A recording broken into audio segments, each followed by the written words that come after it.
Chapter 1. Early in the morning, the air was still a little chilly. A breeze blew down from the sky, brushing past the buildings toward the center of Magnolia Town. A window curtain on a rather luxurious building facing the street swayed back and forth. Although it was a little chilly, it gave people a refreshing feeling unique to the early morning. Katcha! With an extremely soft sound, the half-covered window was opened by someone.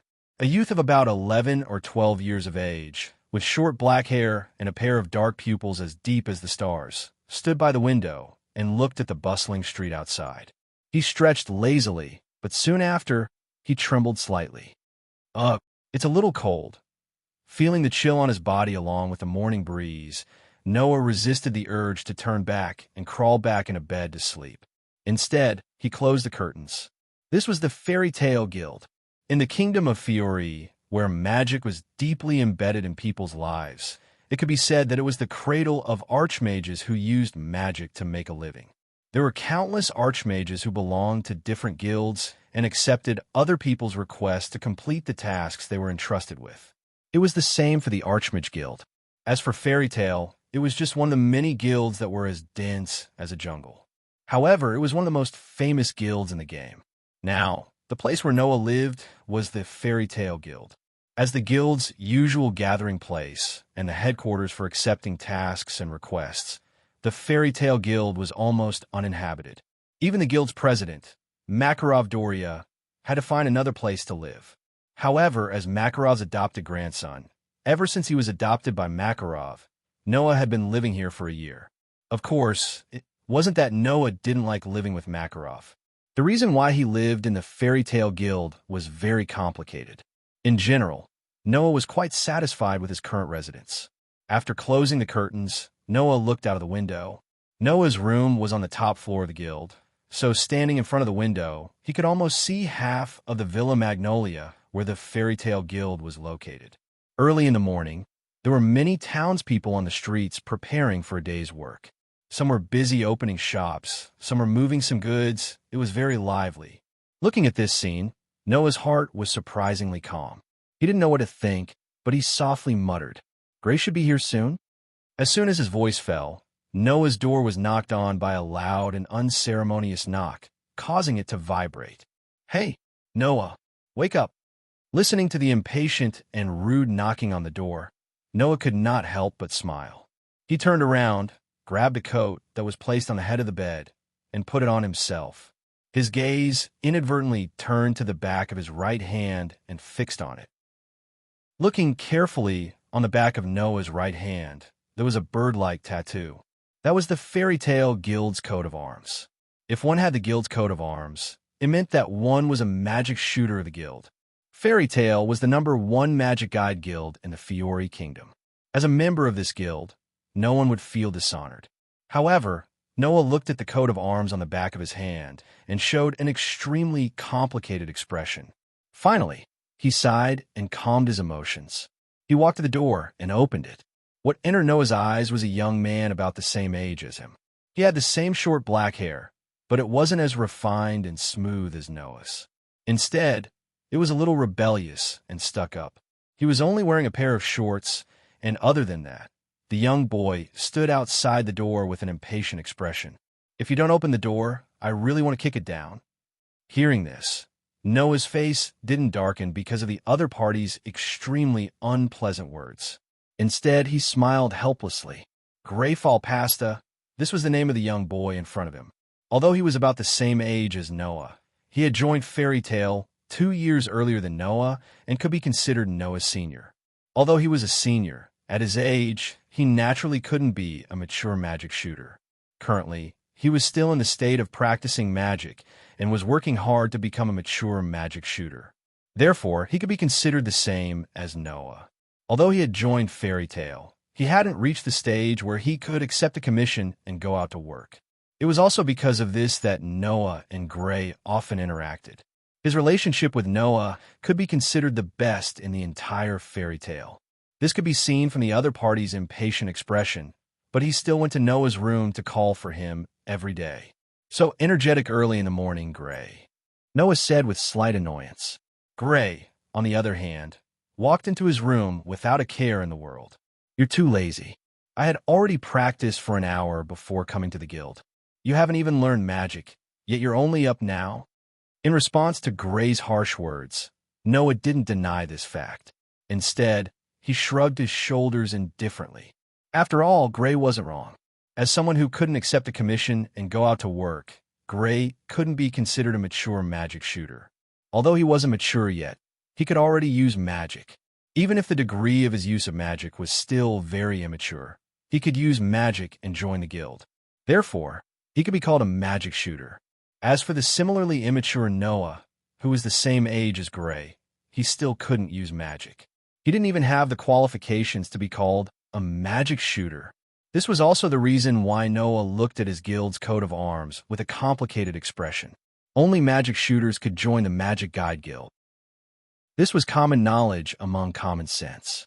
But Noah joined Fairy Tale when he couldn't use magic, and even imprinted the guild's coat of arms that belonged to Fairy Tale.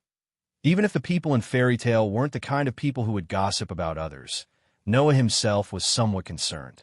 I've always been very puzzled. Gray, who had walked into Noah's room, turned around and looked at him. Undoubtedly, the old man said that your magic is so strong that even he was surprised. Why can't you use magic? If I remember correctly, this is already the 11th time you've asked this question, right? Noah sighed slightly. Grandfather said that the magic in my body is too strong. If I can't control it freely and use magic carelessly, it will only bring about unimaginable disasters. So, before I can control the magic in my body freely, I'm temporarily forbidden from learning magic. Didn't I already tell you this? Or are you really that strong? Gray sized up Noah with a face full of suspicion. I can't see it at all. Is that so? Noah rolled his eyes. Then you want to ask Grandfather yourself? Gray immediately shut up. Although he said so, and his heart was full of doubts, Gray still believed in Makarov's judgment. Since Makarov said so, that must be so. There must be no mistake. All right, let's not talk about it anymore. Let's go down. It should be lively downstairs. Noah smiled and nodded and walked downstairs with Gray. Chapter 2. The Fairy Tale Guild had a total of 3 floors. The first floor was where the members of the guild usually gathered, accepted the missions posted on the commission board, went out to work, participated in various guild activities, and chatted. It was quite similar to a tavern, and most guilds were more or less like this. The second floor was an empty space, and the layout was no different from a normal building.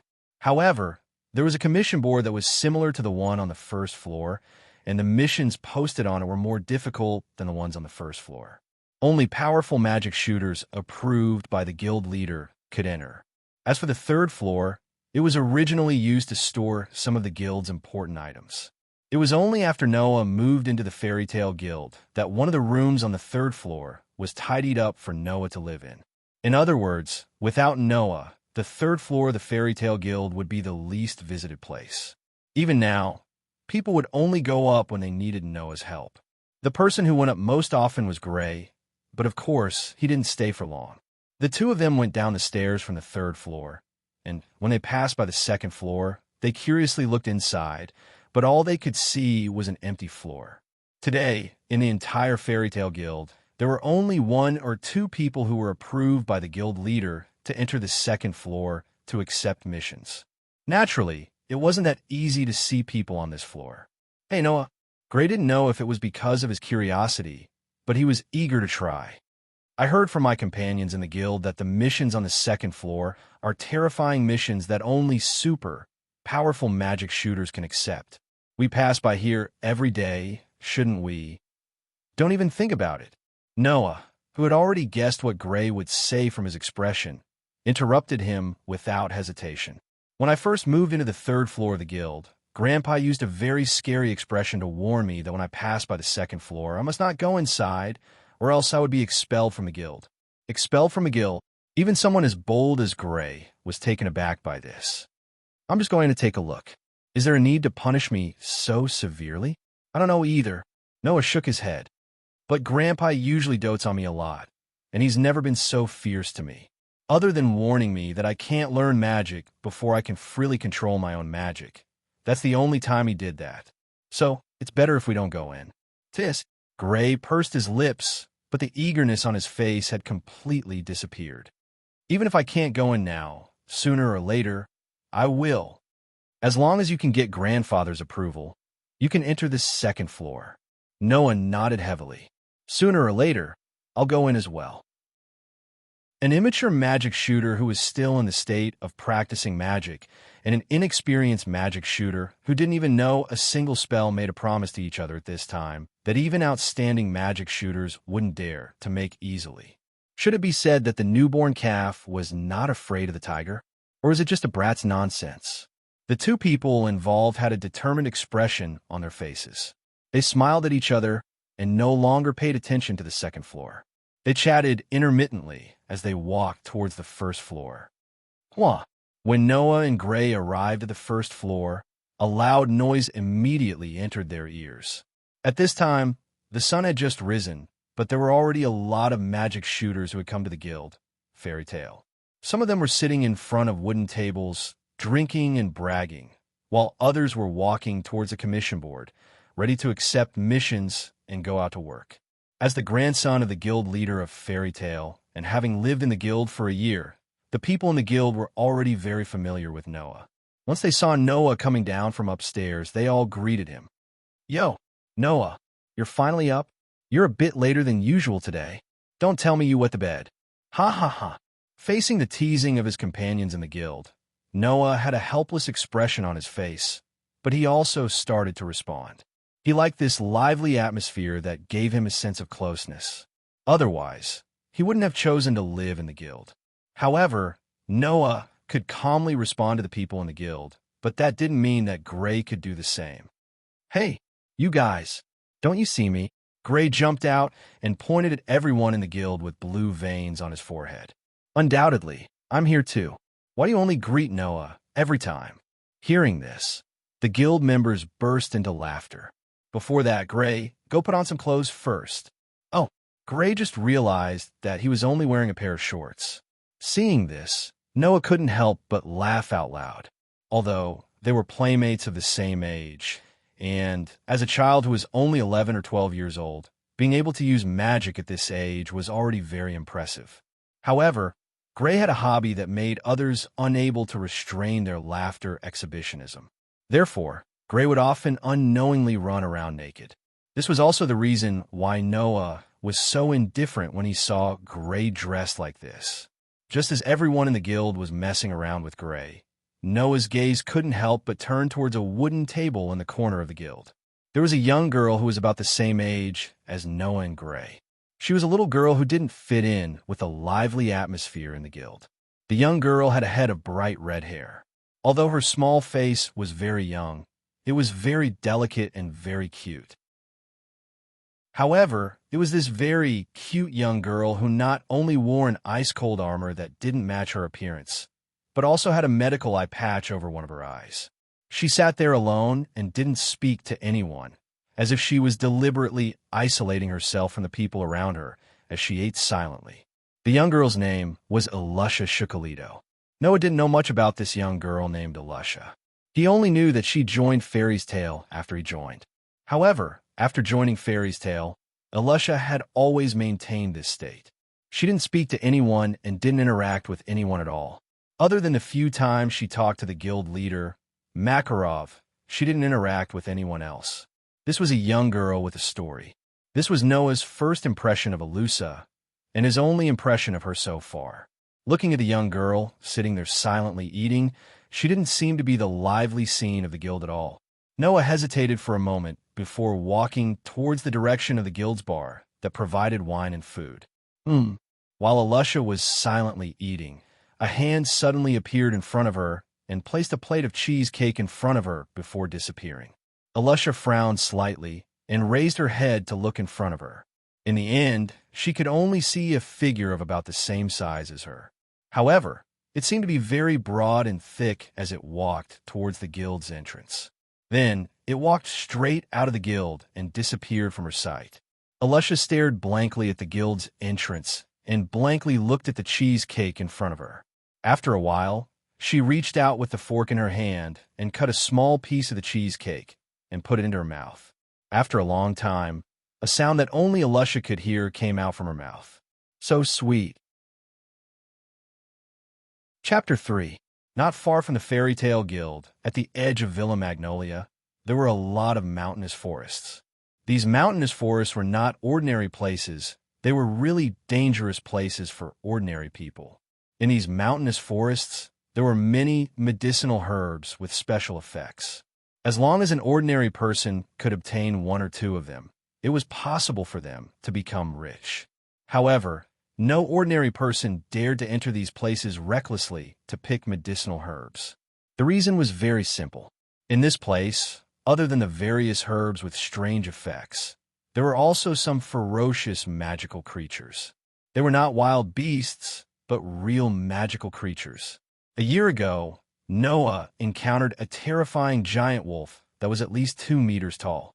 It was a magical creature that ordinary people could not deal with. Only those magic shooters who had magic could enter and leave at will. As the leading magic guide guild in the entire Fiori Kingdom, Fairy Tale was built so close to these dangerous places. Naturally, there would be many members of the guild who would frequently enter these places, either to pick herbs or to hunt down magical creatures that ordinary people could not deal with, or to complete some missions. Although Noah was still young, ever since he was adopted by Makarov and joined Fairy Tale, he had entered these dangerous places at least 10 times under the leadership of Makarov or some of the magic shooters in the guild. He did not dare to say that he knew the environment like the back of his hand, but as long as he did not go too deep, he would not become a headless fly that would wander around aimlessly. In the past, he had entered these dangerous places under the leadership of Makarov or some of the magic shooters in the guild. Now that he was alone and had not learned magic, Noah naturally did not dare to go too deep. When he reached a small river at the edge of a forest, he stopped and did not move forward. Phew! Gently exhaling a breath of white air, Noah put his hand into his pocket and took out thumb-sized beads. If one looked carefully, they would discover that these thumb-sized beads had a layer of fluorescence that was hard to detect with the naked eye. After taking out a large number of beads from his pocket, Noah did not hesitate and threw all the beads in his hand into the sky. Swish, swish. A moment later, a large number of beads that covered Noah's vision fell from the sky like a torrential rain. Looking at the beads that poured down like a torrential rain, Noah reflexively took a step back. Then, with a move of his mind, an extremely vigorous energy turned into a substantial light and burst out from Noah's small body like a storm. 1. A vigorous energy rippled out like a storm and swept towards the pearls that were falling from the sky. It was like a gentle palm that gently lifted the pearls that were falling from the sky. However, when the first bead, which was only the size of a thumb, was lifted, Noah felt a slight burden. It was as if a sandbag was suddenly pressed on his shoulder, causing his heart to tremble.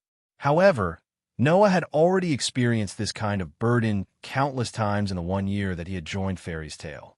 Naturally, he would not panic because of this. Instead, he calmed down a lot. The mana in his body surged out continuously, bringing about a low vibration sound. He used pure mana to lift the beads that were falling from the sky, allowing them to float beside him. 1 bead, 2 beads, 3 beads. For beads, as the number of beads being lifted increased, Noah's expression gradually turned grave. He furrowed his brows slightly, and even the muscles on his body tensed up a lot. The mana that was surging out of his body became more and more violent, and it was as terrifying as a storm. If there was a magic shooter here and felt the mana that was surging out of Noah's body, he would definitely be shocked, because the mana that was surging out of Noah's body was already more than a dozen times stronger than that of an ordinary magic shooter. This level of mana, even if placed in the Fairy Tale, which was full of outstanding magic shooters, it could be ranked in the top 3. And under such circumstances, Noah was still constantly releasing his mana, making it stronger and stronger. Seeing that Noah was only a little heavy, but his face was not red, and he was not panting, it was obvious that this level of mana was not even 1/10 of Noah's limit. Using this level of mana, let alone lifting up some thumb-sized beads, it was more than enough to lift up a huge rock that was as tall as a person. However, when Noah used his own mana to lift up the 111th bead, that bead only paused in the air for a moment, and then it penetrated the mana that was holding it up without slowing down and fell to the ground. The fall of this bead seemed to have caused a chain reaction, causing more and more beads to penetrate the mana that was holding it up. Some of the beads were directly bounced off the moment they came into contact with the mana, scattering in all directions. Dong, dong, dong, dong. Suddenly, the beads fell to the ground one after another, making a sound that only stopped after a long time. Phew! Exhaling once again, Noah looked at the beads floating around him. After counting them, his brows immediately relaxed, and he excitedly clenched his fist. 133 beads. 25 more beads than yesterday. My control of mana is getting better and better. Yes, everything Noah did was just to train his control of mana. These thumb-sized beads were not ordinary beads, but some magic tools that were extremely sensitive to the strength of mana. Each bead here had a different degree of repulsion to mana. If the same degree of mana was applied to these beads, the beads would be able to float in the air. If the applied mana was greater than the repulsion of the beads would be bounced off. Conversely, if the applied mana was less than the repulsion of the beads would directly disperse the mana, and the beads would fall. In other words, if Noah wanted to make the beads that he sprinkled into the sky float, not only did he have to determine the repulsive force of each bead when his mana came into contact with the beads, but he also had to make the strength of the mana released on the beads equal to the repulsive force of the beads in this short moment. Only then could the beads float. Relying on this training method, Noah's control of mana had improved to a shocking degree in a whole year. Such control of mana was superb for controlling mana that was more than 10 times stronger than the average magic shooter. But when it came to controlling the mana in Noah's body that even Makarov was shocked by, it was only at a level that was just right. At least, Noah's control of his own mana had reached a passing level not long ago, so that the mana in his body would not go out of control and go berserk. It must be known that in this year, Noah had many experiences of being too emotional and causing the mana in his body to go berserk, almost destroying the entire Fairy Tale Guild. Or rather, if not for Makarov, the Fairy Tale Guild would have to be rebuilt many times. At the thought of this, Noah's excitement of having taken a big step forward in his control of magic power also decreased a lot. He picked up the beads on the ground and continued to train his control of magic power. Noah was looking forward to it. He was looking forward to the day when he could freely control his own mana. When that happened, Noah could start to come into contact with magic and walk towards the path of becoming a magic shooter. But Noah did not notice that not far away, a short old man had been watching him while he was tirelessly training his control of mana. Chapter 4. The next morning, dong, dong, dong, dong. Noah, who was still asleep, was suddenly awakened by a series of loud knocks on his door. Before he could react, he heard Gray's voice. "Hey, Noah, are you awake?" Noah couldn't help but frown as he looked at the door that was constantly shaking from the knocks. Gray wasn't the kind of person who would consider not disturbing someone's sleep. Usually, he would knock on the door rudely when he came to wake Noah up. However, Noah felt that today, Gray not only knocked harder, but his tone also sounded anxious. Could it be that something had happened? Just as this question appeared in Noah's mind, Gray's voice outside the door gave him the answer. "You bastard. Now is not the time to sleep. It's very lively downstairs. Hurry up and get up." Noah, who hurried downstairs with Gray, had just arrived on the first floor when he realized that the situation in the guild was different from usual. It was still lively, but the members of the guild had gathered around the mission board where the mission list was posted. The front of the mission board was so crowded that not even a drop of water could trickle through. Is it this mission again? The client must have worked hard. Undoubtedly, this mission is very unpopular. That's not the case. Look after the mission is completed, the reward will be much higher than before, right? That's true. In addition to these discussions at the bar of the guild, there was an old man who was as short as a child and had a walking stick in his hand. He was dressed like a clown, and he looked very old. He was sitting cross-legged at the bar, casually drinking his wine. He was in stark contrast to the members of the guild. However, looking at the short old man sitting cross-legged at the bar, Noah revealed a look of joy. Grandfather! This person was none other than the guild leader of Fairy Tale, Makarov Dole. Makarov paused for a moment and turned his gaze to the staircase. He saw Noah standing there with a peaceful expression on his face. He smiled so widely that his eyes narrowed. "It's Noah? Are you up?" "Grandpa." Noah ran to Makarov. "You haven't been in the guild for days. It's just a gathering with a few good friends. Don't worry." Makarov rubbed his head and laughed. "I'm so sorry, old man." Gray also came to Noah's side, but looked in the direction of the extraordinarily lively commission column and asked curiously, "What's going on? Why does everyone seem to be making a ruckus? Let them have their fun." Makarov glanced at the commission board and continued to drink his wine. "Anyway, you'll find out soon enough. I'm afraid it'll take a long time for everyone in the guild to calm down," Noah said helplessly. "So, grandfather, you should explain yourself first." "You're right." Makarov, who knew how noisy his guild members were, knocked his head helplessly. He jumped down from the bar and walked toward the commission board. "All right, everyone quiet down."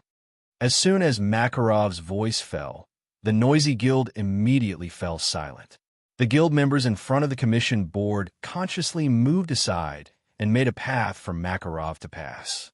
When he reached the commission board, Makarov turned around and faced everyone in the guild. He raised the cane in his hand and pointed at an unusually eye-catching commission notice in the middle of the commission board.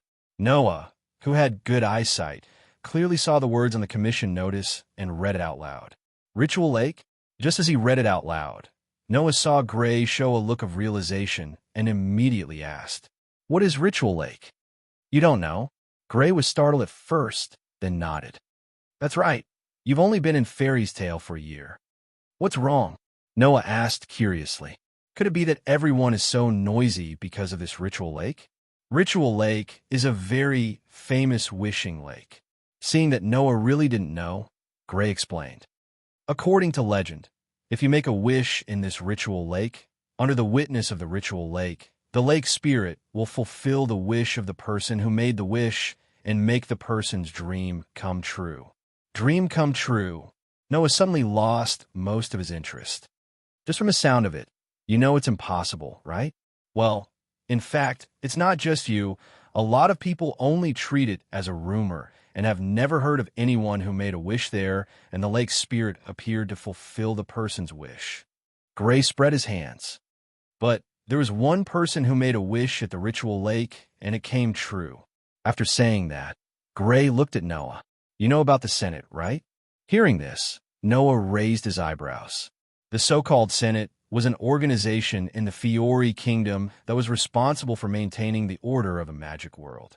This organization was formed by a chairman and 8 members of the Senate. The main job was to monitor the actions of the Magic Guide Guild, punish the guilds that violated the Senate's rules, and hunt down the dark guilds that threatened the magic world. In the Fiori Kingdom, only guilds that were recognized by the Senate could be considered as official guilds, and the Magic Guide Guild that was recognized by the Senate had to abide by the rules set by the Senate. Otherwise, it would be forcefully disbanded. It was equivalent to the supervisor of all the official guilds in the Fiori Kingdom. I heard that the first chairman of the Senate made a wish at the Ritual Lake to establish the Senate. Gray said as he pursed his lips. Although it's all thanks to the chairman's outstanding means that he was able to establish the council. Ever since the chairman made a wish to establish the council at the Ritual Lake and successfully established the council, the Ritual Lake has become the sacred ground of the council. Coincidentally, the Ritual Lake is a very special lake. Once a large amount of mana is injected into it, the lake will start to glow. Gray looked at Noah, who seemed to be deep in thought. Therefore, unknowingly, There was a rumor in the Senate that if the ritual lake was not allowed to glow, the original wish to establish the Senate would fail and the Senate would be disbanded. Therefore, every year, the Senate would send out a commission to a famous guild to inject mana into the ritual lake. So, that's the commission sent out by the Senate. Noah looked at the commission in the middle of the commission board and asked doubtfully, "But why does everyone look like they don't like this commission?" Because in order to make the ritual lake glow, an unusually large amount of mana needs to be injected. At least dozens of magic shooters are required to complete the task. But in this way, the commission's reward has to be divided into dozens of portions, so the amount that everyone gets is pitifully small. Gray folded his arms. Even if the Senate sent out a commission with such a pitifully small reward, who would want to accept it? But those bastards in the Senate requested that the guild that receives the commission to complete the task within a month. And this year, it's our fairy tale's turn to receive this commission. Makarov, who was standing in front of the commission board, complained, "Although I really want to reject it, those fellows will definitely use this opportunity to trip me up. So, it's better to quickly finish this mission." Hearing Makarov's words, the guild members looked at each other in dismay. Finish the mission. The reward is so low. Who would want to do it? That's right. Facing the whispers of the guild members, Makarov was not surprised. He tapped the crutch in his hand and said, "You don't have to worry about this. I've already decided." Saying this, Makarov raised his head and looked straight at Noah, who was standing in front of the bar counter. "Noah, you'll be the one to complete this mission." Chapter 5. Noah, you'll be the one to complete this mission. When this sentence reverberated throughout the entire fairy tale guild, there was a sudden silence. Everyone's gazes were focused on Noah. Their eyes and faces were filled with astonishment. Not to mention the magic shooters in the guild. Even Noah himself was stunned for a moment, and he exclaimed in shock, "Me? Grandpa, are you kidding me?" Even Gray almost jumped up from his seat. Noah doesn't even know how to use a single spell. How can Noah complete a mission that requires dozens of magic shooters? Since I've said it, then it can't be a joke. Makarov met Noah's astonished gaze and closed his eyes. The main problem with this mission is that the amount of mana needed to inject into the ritual lake is too large. That's why it requires many magic shooters to form a large team every time to complete it. Apart from the mana factor, the mission itself isn't difficult at all, let alone dangerous. Noah, Makarov opened his eyes abruptly and looked at Noah with a serious expression. Although you haven't started learning magic and don't know how to use it, your mana is abnormally large. Even though you're still young, the mana in your body is enough to rival dozens or even hundreds of outstanding magic shooters. You're the most suitable person to complete this mission. Hearing Makarov's explanation, while the members of the guild were shocked that Makarov had overestimated Noah's mana, they also understood why Makarov had made such a decision. Indeed, the most difficult part of this mission was that the target's mana was too large. If this was solved, the mission itself wouldn't be that difficult. Now that Noah could solve the biggest problem of mana alone, this mission didn't require dozens of magic shooters to be dispatched at the same time. Naturally, the reward didn't need to be divided so much. Thus, this mission that was originally the most unpopular suddenly became the most popular. After all, the reward for this mission was 3 million J. 3 million J would be pitifully little if it was divided into dozens of portions. But if it didn't need to be divided, then the reward was so high that people couldn't help but be moved. In addition, the mission itself wasn't difficult or dangerous, and the reward was high. How could this mission not become the most popular? At that moment, the guild members spoke up one after another. "Congratulations to you, Noah. You can get such a high reward for the first job in your life. How enviable." Back then, the reward for my first mission was only 70,000 J. It's so small that I want to cry when I think about it. So what? I was only 50,000 J at that time. Wait. Everyone wait for me. Gray couldn't bear it any longer and yelled out loudly, jumping up and down in a fit of rage. Even so, it's a fact that Noah doesn't know how to use magic. Any wild beast can bite him to death. It doesn't seem dangerous to you, but it's a huge danger to Noah, isn't it? This. The guild members were all speechless. Grandpa. Noah hesitated for a while before shaking his head. Although I want to officially start accepting missions, Gray is right. Even if my magic power isn't weak, I still can't use magic. If I go on a mission, it's not impossible for me to fail. So, let's just forget about it. Don't worry. How can I watch my grandson go out to work alone at such a young age? Makarov suddenly smiled. For this mission, Laxus will go with you. The guild members were in an uproar. Laxus? He's going with us. If he goes, there shouldn't be a problem, right? What a pity. I wanted to go with Noah. While the guild members were clamoring, Noah and Gray were silent.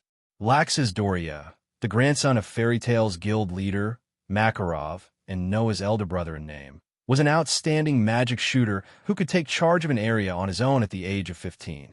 Although he was only 15 years old, Laxus' strength as a magic shooter could be ranked among the top in Fairy Tale.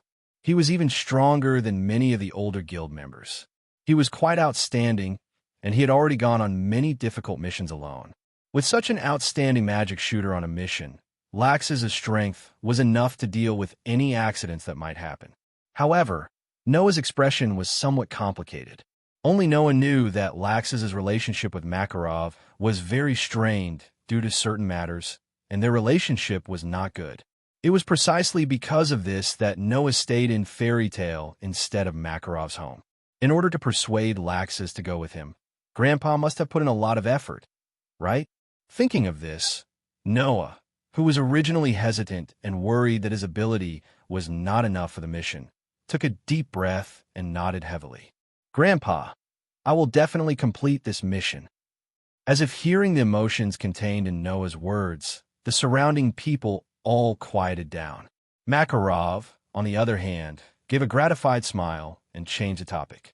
In addition, besides Laxus, Noah, you have to bring along another person. After saying this, Makarov directly turned his head and looked in the direction of a wooden table in the corner of the guild. Alusha, you come along too. Once this sentence was said, everyone present fell silent, and the surrounding atmosphere began to become oppressive. Alusha, who was sitting at the wooden table in the corner of the guild, did not seem to be aware of this oppressive atmosphere. She stood up, nodded, and directly walked out of the guild. Seeing this scene, the members of the guild were still speechless. Only Gray muttered softly, "That's not right. What? We're all companions. Is there a need to be so cold?" This sentence also expressed the thoughts of everyone in the guild. Makarov kept looking at Alusha until Alusha's back disappeared in the direction of the main door. Only then did he speak softly to Noah beside him. "If it's possible, I hope you can save that child. She's also quite pitiful." Noah turned his head and similarly looked in the direction of the main door. He did not nod, nor did he shake his head. His face was calm. As for what Noah thought in his heart, he himself knew, and Makarov seemed to know as well. A comical smile hung on his face as he continued to drink his wine. After returning to his room, Noah only packed some clothes and some expenses for the journey, carried a small bag, and walked out of the main door amidst Gray's complaints of, "Why can't I, who can use magic, go on a mission?" and the guild members' cheers. There, Alusha, who did not carry anything on her body and only wore a cold armor, quietly waited for Noah's arrival without saying a word. Noah also did not pay attention to Alusha. This was because his gaze had long been snatched away by a figure leaning against the wall of a building not far away. It was a young man of about 15 or 16 years old with short blonde hair and a very modern magical instrument by his ear that could play music. The young man hugged his arms and leaned against the wall with his eyes closed as if he was listening to music. It was only when Noah arrived that he seemed to have noticed and opened his eyes, his sharp gaze landing directly on Noah. Facing the sharp gaze of the other party, Noah did not even pause in his footsteps, and his expression did not change in the slightest as he directly walked over. When he was less than 2 meters away from the other party, he stopped and raised his head, meeting the sharp gaze of the other party. The two of them looked at each other in silence. At the side, Alusha also stood there without saying a word, causing the atmosphere to become heavy. Chapter 6. Relying on the advantage of his height. The gaze of the young man who was looking down at Noah from above became more and more ferocious, causing the atmosphere to become heavier and heavier. It even gave people the feeling that they were ready to draw their swords at any moment. It's really been a long time. We haven't seen each other for an entire year since I moved into the Fairy Tale Guild, right? Noah nodded calmly. Brother Laxus, you're still the same as before. Don't joke around. I'm much stronger than before. Laxus put down the arms in front of her, took a step forward, leaned down, and put her head directly next to Noah's ear, and laughed in a deep voice. You, on the other hand, are still the same as you were a year ago. Undoubtedly, you have a magical ability that even surprised that old man. But because of one sentence from him, you didn't dare to learn magic. That's all you've got, coward. Oh, not only was Noah not angry, he even revealed a trace of a smile. Do you really want me to learn magic? As soon as Noah's voice fell, Laxus suddenly reached out his hand and wrapped it around Noah's neck. He tightened his grip, pulling Noah close to himself. Seeing this, even Alusha couldn't help but frown. Alusha didn't want to interact with anyone, even if they were in the same guild. However, that didn't mean that Alusha could remain indifferent to the internal strife of people in the same guild. Of course, she couldn't remain indifferent, but Alusha had no intention of interfering at all.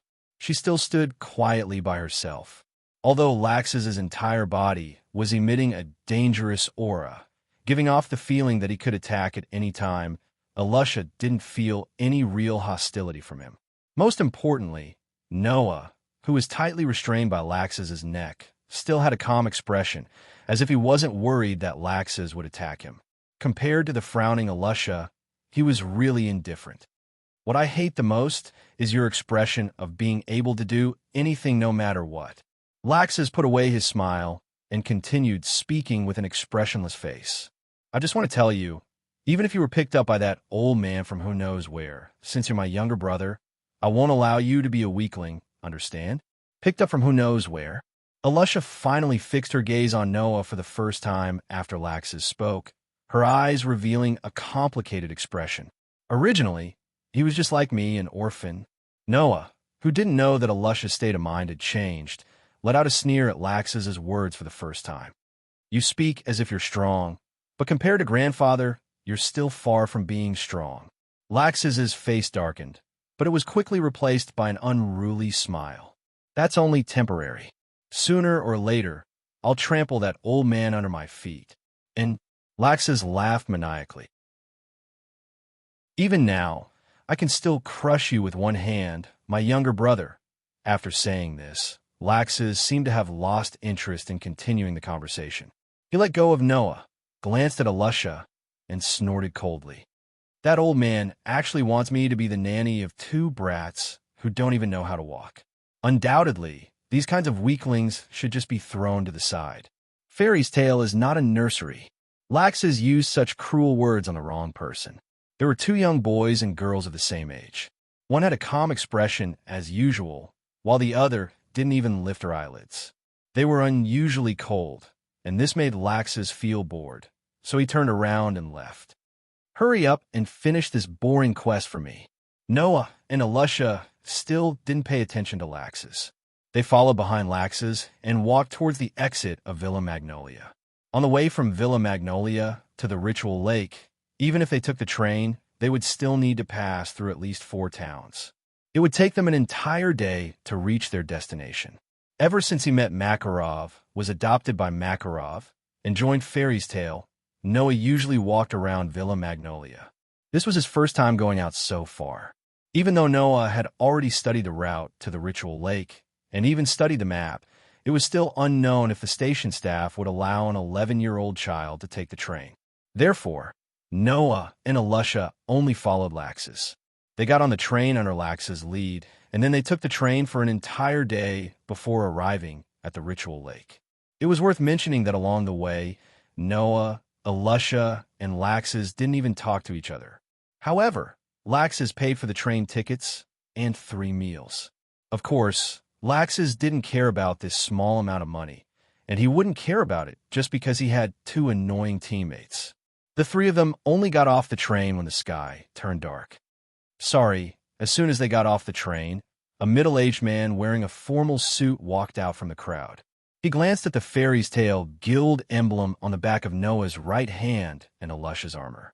He then asked in a tone that was neither servile nor overbearing, "I'm the person sent by the council to be in charge of the mission to inject mana into the ritual lake. The three of you must be the magic shooters from Fairy's Tale, right? Council?" Laxus sized up the middle-aged man for a second before looking away. "Then lead the way." Hearing this, the middle-aged man furrowed his brows. "Don't we need to wait for the others from the other guilds?" "Others?" Laxus understood the middle-aged man's meaning and grinned. "There's no one else, just the three of us." "3 people?" The middle-aged man showed a stunned expression. Although the middle-aged man wasn't a magic shooter, since the council sent him to be in charge of the mission to inject mana into the ritual lake, it was impossible that he didn't know anything about the ritual lake. Of course, the middle-aged man also knew that every year, the guilds that came to carry out the mission had to send at least 10 magic shooters to form a large team to inject mana into the ritual lake. Only then could the ritual lake be activated and glow. But now, the other party said that only the 3 of them came. The middle-aged man's first reaction was disbelief, but then he remembered the rumors about Fairy's Tale. Although Fairy's Tale was the strongest magic guide guild in the Fiori Kingdom, the council didn't like them. The reason was simple. The guild master of Fairy's Tale, Makarov, advocated for the members of the guild to follow the path in their hearts and walk the path of magic that belonged to them. For this reason, he publicly announced to the guild members that even if it was the council's words, they didn't need to pay attention to it. Such actions, in the eyes of Fairy's Tale, were free and casual, but in the eyes of the council, it was indulgence. Naturally, they didn't like such a guild. Could it be that the other party didn't care about the council's mission this time? The middle-aged man's brows furrowed even tighter. "The 3 of you? I think it would be better to ask your guildmaster to send more people, huh?" Laxus laughed, and his laughter was unusually arrogant. "Could it be that there's a requirement for more people to come this time?" "There's no such thing." "Since there's no such thing, then don't talk so much nonsense. It's fine as long as we can complete the mission," Laxus said impatiently. "Since you're here to lead the way, then lead the way obediently." The middle-aged man was speechless and could only lead the way out of the station. Chapter 7. The night was getting darker. Since the night had already fallen when they arrived at their destination, Noah and the others decided to rest for the night after discussing with the middle-aged man from the council. They would carry out the mission tomorrow by injecting mana into the ritual lake and activating it. Laxus didn't say anything about this. He left Noah and Alusha behind and returned to the hotel arranged by the middle-aged man from the council to rest. Alusha also left without saying a word. No one knew where she went. There was only one such team that was incompatible in all aspects.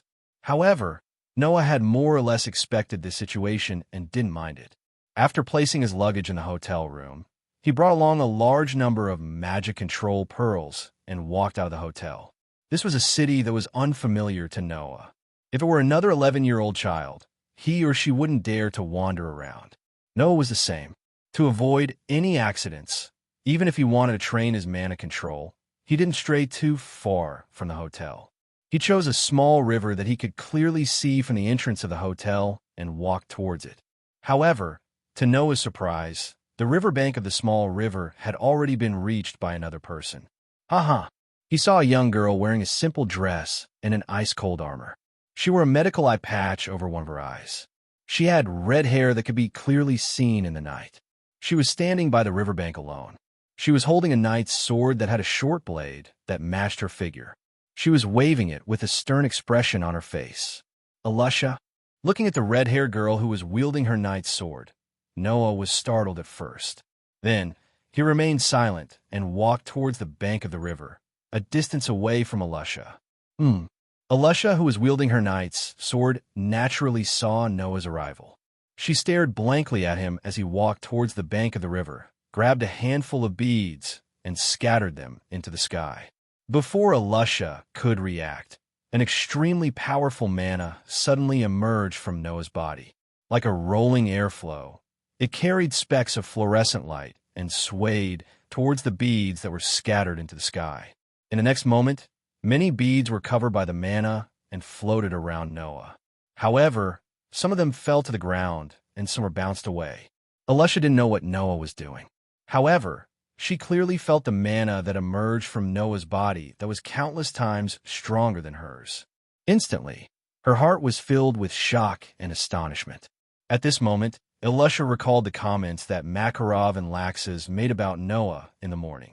He doesn't know magic, but possesses a manna so powerful that even the chairman is shocked. Elisha frowned slightly. She couldn't help but recall the scene of Noah leaving behind a cheesecake for her and leaving without saying anything. Elisha subconsciously put away the knight's sword that she had wielded countless times and walked towards Noah involuntarily. Noah, who was still persevering in training his mana control, heard such an awe-inspiring voice from behind him at a certain moment. With such powerful mana, why don't you learn magic? The mana that emerged from Noah's body paused for a moment before slowly retreating back into Noah's body. The orbs floating around Noah all fell to the ground with a series of clattering sounds. Noah turned his head and looked at Elisha, who was standing behind him. She held a knight's sword in her hand and stared at him with only one exposed eye. However, there wasn't a trace of emotion in her eyes. He shook his head and responded to Elisha's question. It's because of my powerful mana that Grandpa doesn't allow me to learn magic. The chairman doesn't allow it? Elisha was surprised. Why? I haven't been able to completely control my mana. Noah said in a low voice. Grandpa said that if I use such unstable mana to use magic, once the mana goes berserk, the magic will go berserk as well. When that happens, I will bring disaster to the people around me. After hearing Noah's explanation, Elisha also understood Makarov's intentions. Indeed, with such powerful mana, once Noah learned how to use magic, his strength would definitely not be comparable to an ordinary magic shooter. In that case, once Noah's magic went berserk, it would indeed bring about unimaginable disaster. Elisha, who had such thoughts, did not know that even if he had not learned how to use magic, Noah's mana was strong enough to bring about disaster with just pure mana alone. However, with Makarov's strength, it was more than enough to deal with Noah, who had not learned magic and went berserk. But once Noah learned magic and went berserk, even Makarov did not have the confidence to suppress him. Therefore, Makarov solemnly requested Noah to train until Noah could control his mana well before learning magic. This caused Noah to walk the path of training his mana control for a year. And this year's training only allowed Noah to barely reach a passing level in terms of controlling his mana. One could imagine how powerful the mana in Noah's body was. But Elisha frowned slightly. Your brother seems to disagree with your decision to not learn magic, right? His situation is a bit special. Noah laughed bitterly. Because of some things, he is almost blindly pursuing power now. So, in his opinion, my action of giving up power that can be easily obtained must be quite an eyesore, right? Then what about you? Elisha looked closely at Noah. Don't you want to obtain great power? Me? Noah met Elisha's gaze and suddenly smiled. If this power is used to hurt people, I'd rather not have it. Elisha's heart trembled slightly, and her originally emotionless eyes began to fluctuate. Grandpa said that the power of magic is the power of the heart, and also the power of the soul. A person's magic can see the essence of the person's heart and soul. Noah said word by word. So, he hopes that I can use this power to protect the people around me, and he also hopes that I can work hard in this direction. With that, Noah reached out his hand and caressed Elisha's cold cheek on her gaze. He also caressed the delicate little face in front of him, the eye of Elisha that was covered by the medical eye mask. It's the same for you. Even if one of your eyes is covered, don't let your heart be covered. Even if you only have one eye left, please use it to see clearly the people around you, The gentle words and the warm palm on her cheek made Alusha's completely frozen heart tremble heavily. When she came back to her senses, the person in front of her had already disappeared, and the warmth on her cheek had also disappeared. However, on the ground in front of Alusha, a strawberry cake was placed there. The sweet aroma drilled into the tip of Alusha's nose, causing Alusha to be stunned for a long time without any reaction. The night was still getting darker. The next day, Noah woke up early and changed his clothes. After putting on a jacket, he opened the door of the room, walked out of the hotel room, and walked to the first floor. The first floor of the hotel was similar to an ordinary bar. It was filled with wooden tables. Almost every table had wine on it. Many people had woken up early in the morning. Some of them had even stayed up all night. It was bustling with noise and excitement as they drank. It was very lively. At one of the wooden tables, Laxus sat there, but his feet were directly placed on the table in front of him. He was wearing a magical instrument that played music by his ear. When he saw Noah coming down from upstairs, he pursed his lips and stood up. As he walked, he said the exact same words as when he set off yesterday. "Hurry up and end this boring mission for me." Coincidentally, Alusha also came down from upstairs. Her gaze was fixed on Noah, and she actually nodded at Noah as a greeting, which was rare for her. Noah smiled and walked out of the hotel. Chapter 8. Noah, Alusha, and Laxus only knew that the ritual lake was in this city, but they did not know its exact location. If they wanted to go to the ritual lake, they would have to be led by the middle-aged man from the council. Thus, after a night's rest, Noah, Alusha, and Laxus stood at the entrance, motionless as they waited for the middle-aged man's arrival. They had agreed yesterday that they would meet at the entrance of the hotel at this time today, and then they would go to the ritual lake together. Now, there was not much time left before the meeting, and the middle-aged man should be arriving soon. However, when the middle-aged man appeared in front of Noah, Alusha, and Laxus, the three of them were stunned. The reason was simple. The middle-aged man did not come alone. Behind the middle-aged man, there was a group of at least 30 people of different genders, different ages, different heights, and different clothes. However, they all looked unfriendly as they followed behind the middle-aged man and appeared in front of the three of them. On these people's bodies, there were guild emblems of different colors and shapes exposed in the air. Obviously, these people were all from the same guild. Looking at the emblems on these people's bodies, Laxus, who originally had an unruly expression on his face, narrowed his eyes. The ruler of the underworld, Phantom Lord, Noah and Alusha were startled at first, and then they both showed an expression of surprise. The ruler of the underworld, Phantom Lord. This name, even though Noah and Alusha had not joined the guild for long, they had heard of it before. Among the many official guilds in the Fiori Kingdom, the ruler of the underworld, Phantom Lord, could be said to be the most outstanding guild. At its peak, it was even called the #1 guild in the Fiori Kingdom. It was a guild that gathered many powerful sorcerers. Even now, the ruler of the underworld, Phantom Lord, was still one of the most outstanding guilds in the Fiori Kingdom, and its strength was still vaguely known as the #1 guild in the Fiori Kingdom.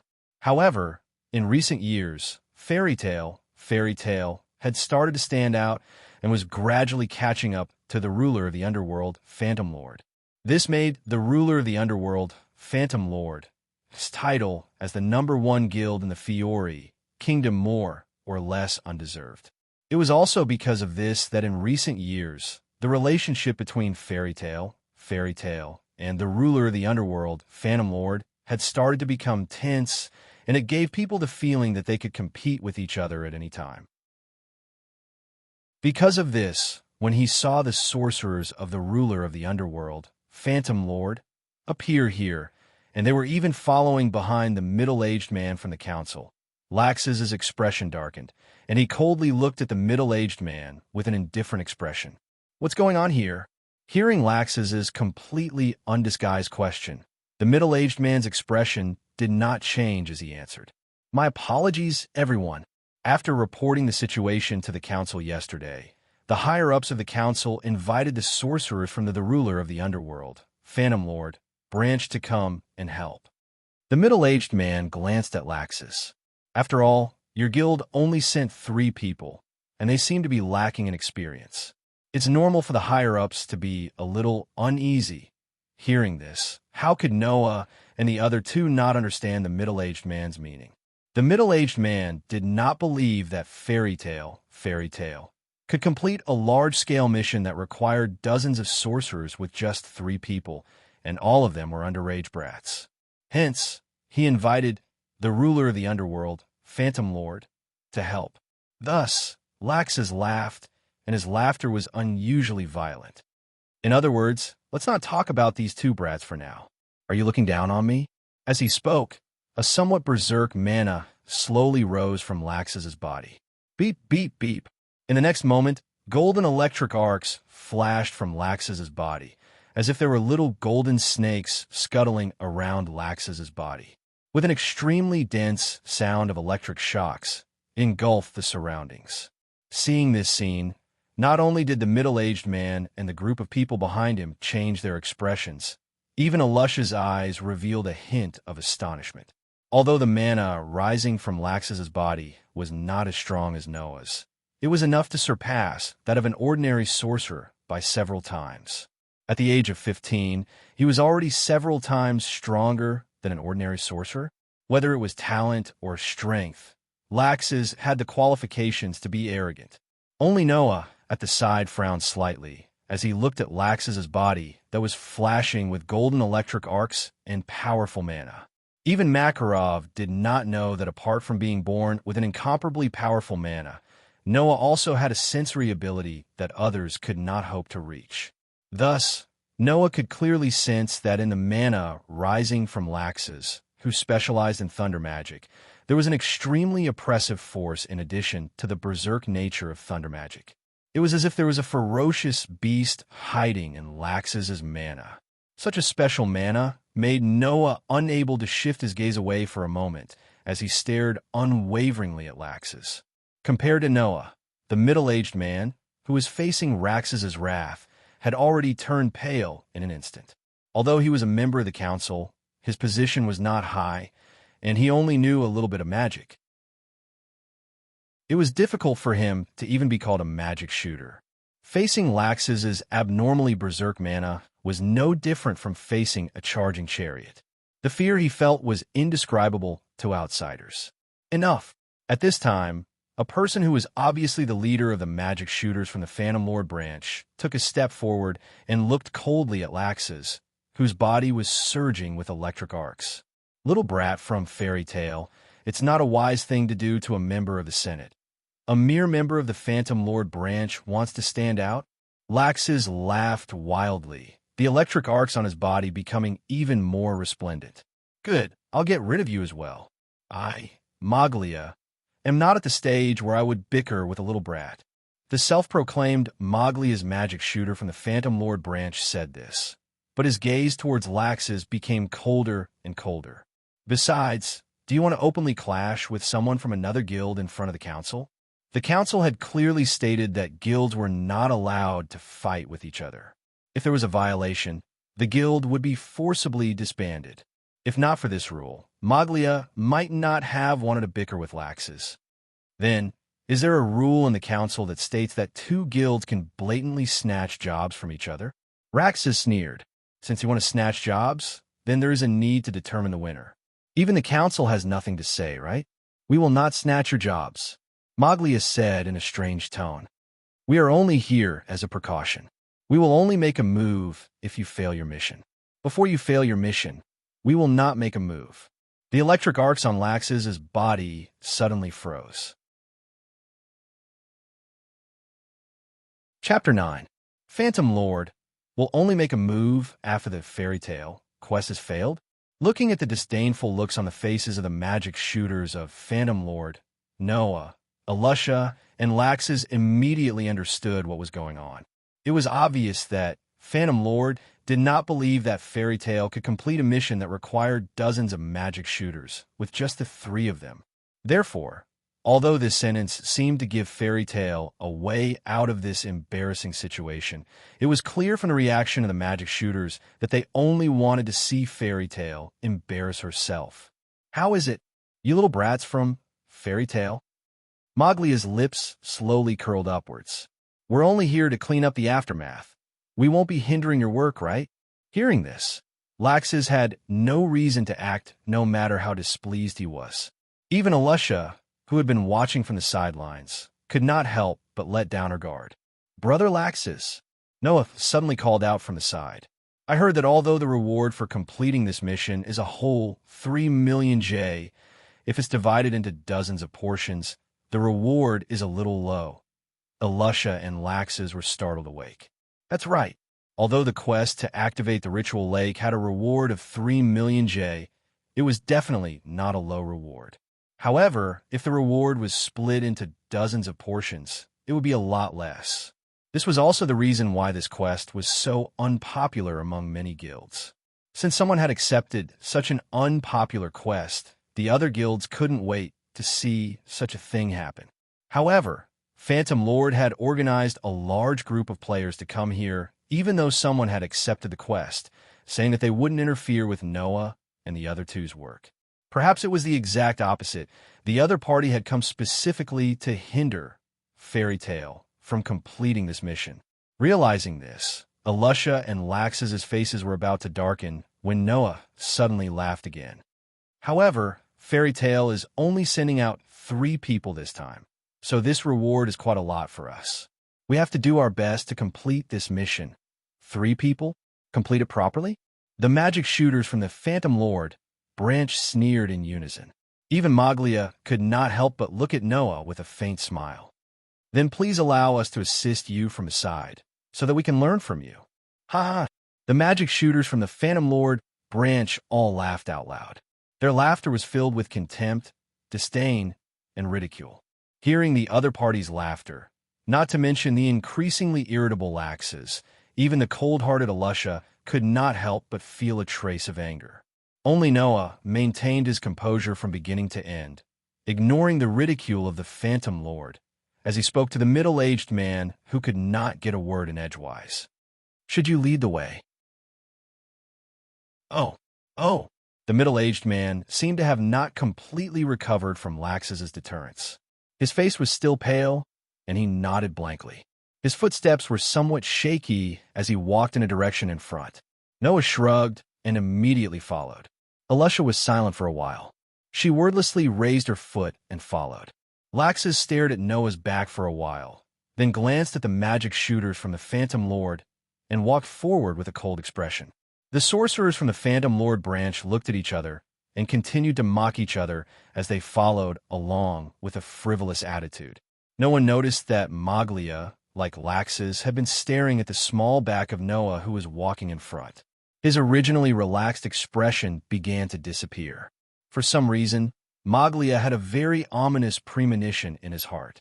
Under the guidance of the middle-aged man, the group walked towards the center of the city while the people in the city pointed and gossiped.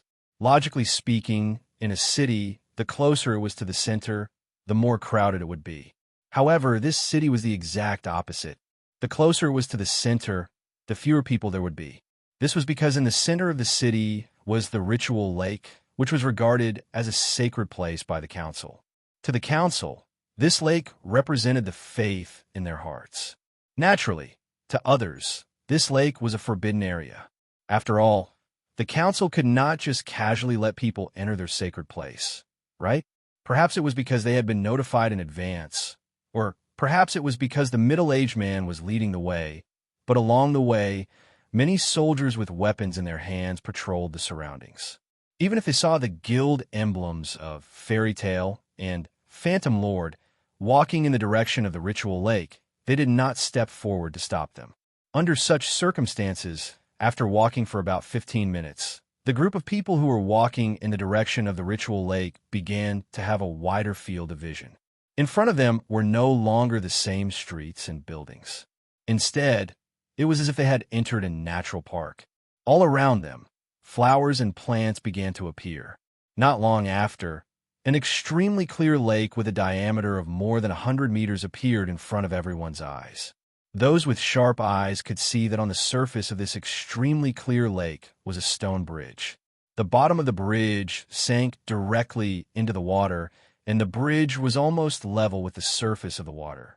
One end of the bridge was connected to the shore, while the other extended to the center of the lake. There was a pavilion there. In the middle of the pavilion, there was a platform with a stone ball the size of a crystal ball. The middle-aged man directly led the members of Fairy Tale and Phantom Lord onto the stone bridge and walked into the pavilion in the center of the lake. They came to the platform where the stone ball was placed and faced everyone. His gaze first timidly circled around Laxus. Then, the middle-aged man lowered his head and spoke softly. This is the ceremonial platform of the ritual lake. As long as enough mana is injected into the wishing stone of the ceremonial platform, the ritual lake will be activated. Hearing this, the members of Fairy Tale and Phantom Lord turned their gazes to the platform where the stone ball was placed.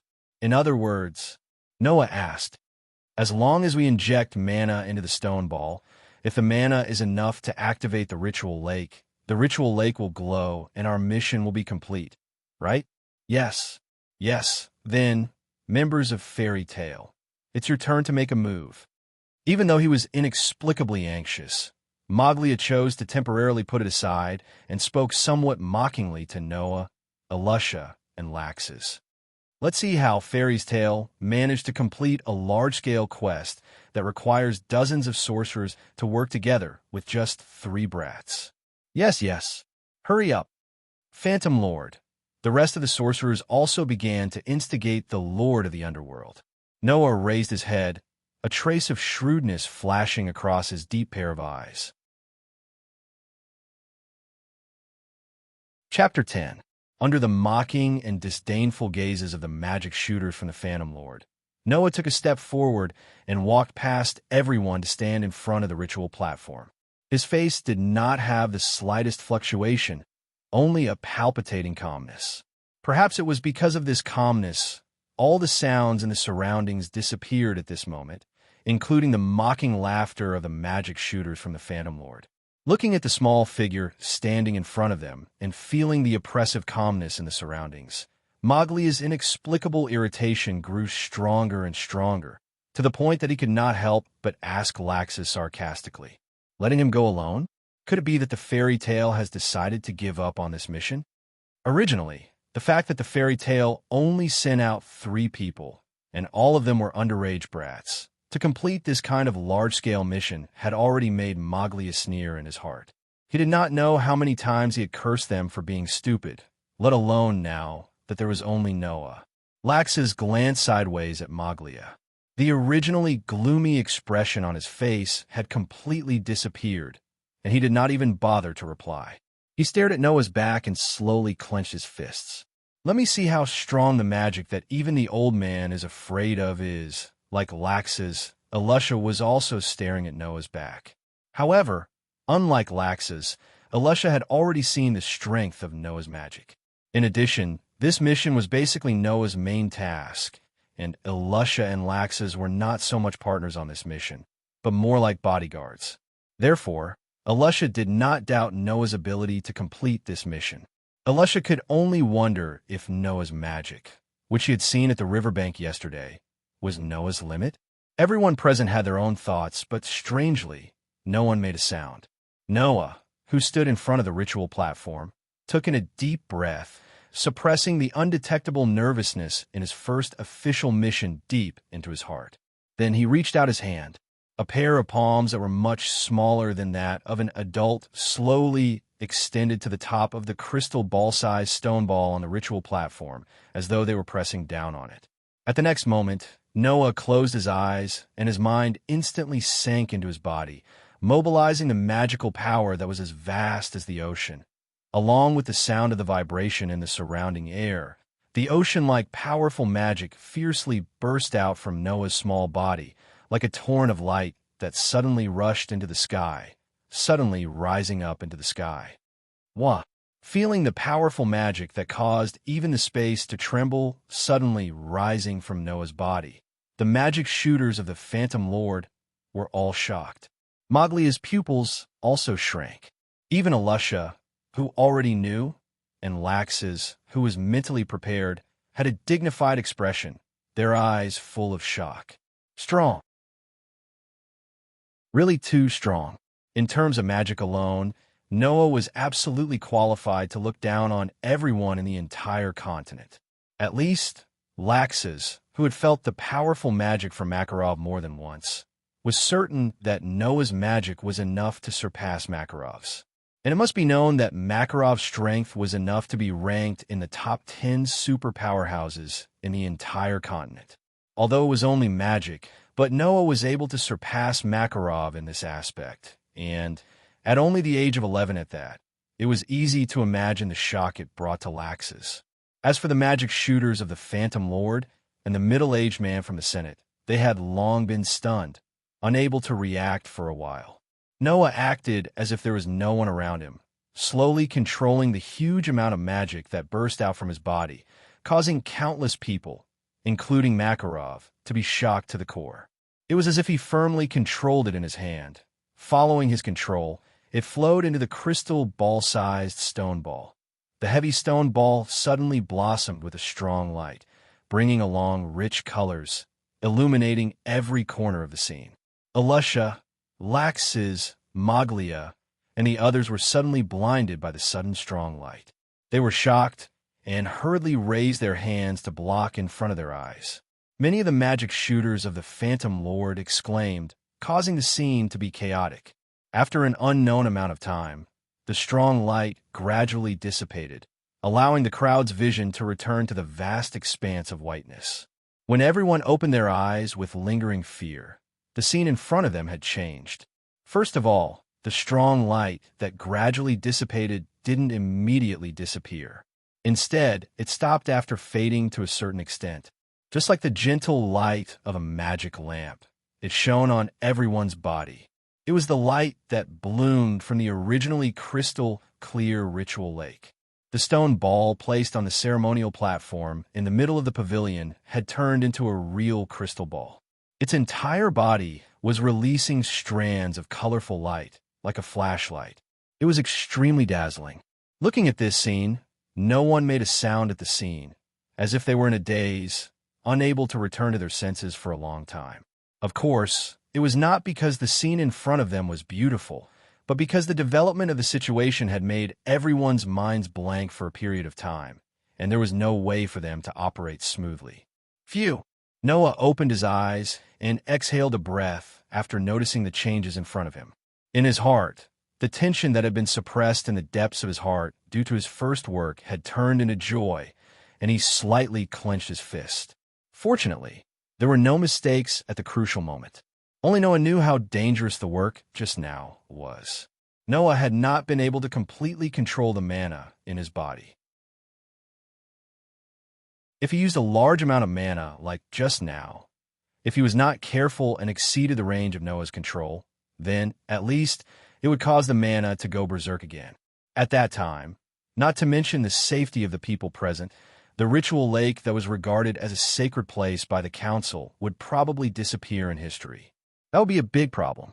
Fortunately, when Noah's mana was almost at the limit of his control, the ritual lake was finally successfully activated, and it was a daunting experience without any danger. What they did not know was that after using such a large amount of mana, not only did Noah not look tired at all, but his face was full of joy, and in the eyes of others, it was a stimulation to the brain that slightly short-circuited for a moment. Hey, after the joy, Noah looked at the middle-aged man who was still in a daze and smiled slightly. So, our mission is considered complete, right? The middle-aged man reacted, and a large amount of sweat flowed down his face as he forced a laugh out loud. Yes, completed, then, our reward, yes. The middle-aged man stuttered submissively. I will hand it over as soon as possible. As soon as possible. Noah nodded in satisfaction and glanced at the magic shooters of the ruler of the Netherworld, Phantom Lord, who were still in a state of shock, and smiled. I originally thought that 3 people would be needed, but in the end, 1 person actually completed it. My president sometimes makes mistakes in his calculations. After saying this, Noah walked out of the pavilion without looking back. Ha ha ha! Laxus laughed out loud, and Elusha, who was also smiling slightly, followed suit. The magic shooters of the ruler of the netherworld, Phantom Lord, were at a loss. Only Moglia stared at the gradually disappearing Noah, a trace of malevolence appearing on his face. Chapter 11. Juan, you're welcome to come again. With a fake smile on his face and words that couldn't get any more fake, the middle-aged man from the council bowed to Noah, Elusha, and Laxus at the entrance of the hotel. He looked like he wanted to never see Fairy Tale again. Noah, Elusha, and Laxus naturally didn't care about the middle-aged man's pretentiousness. They also knew that the middle-aged man was scared to death by Noah and Laxus. After receiving the 3 million J, they packed their luggage and headed to the train station. However, along the way, Elusha's expression showed that she couldn't get over it. Is it really okay to take 1/3 of the reward? Her face, which was originally very awe-inspiring, was full of entanglement. Elusha said to Noah, who was beside her, I only came with you. I didn't contribute to the mission this time. I didn't even help at all. Taking 1/3 of the reward is unacceptable.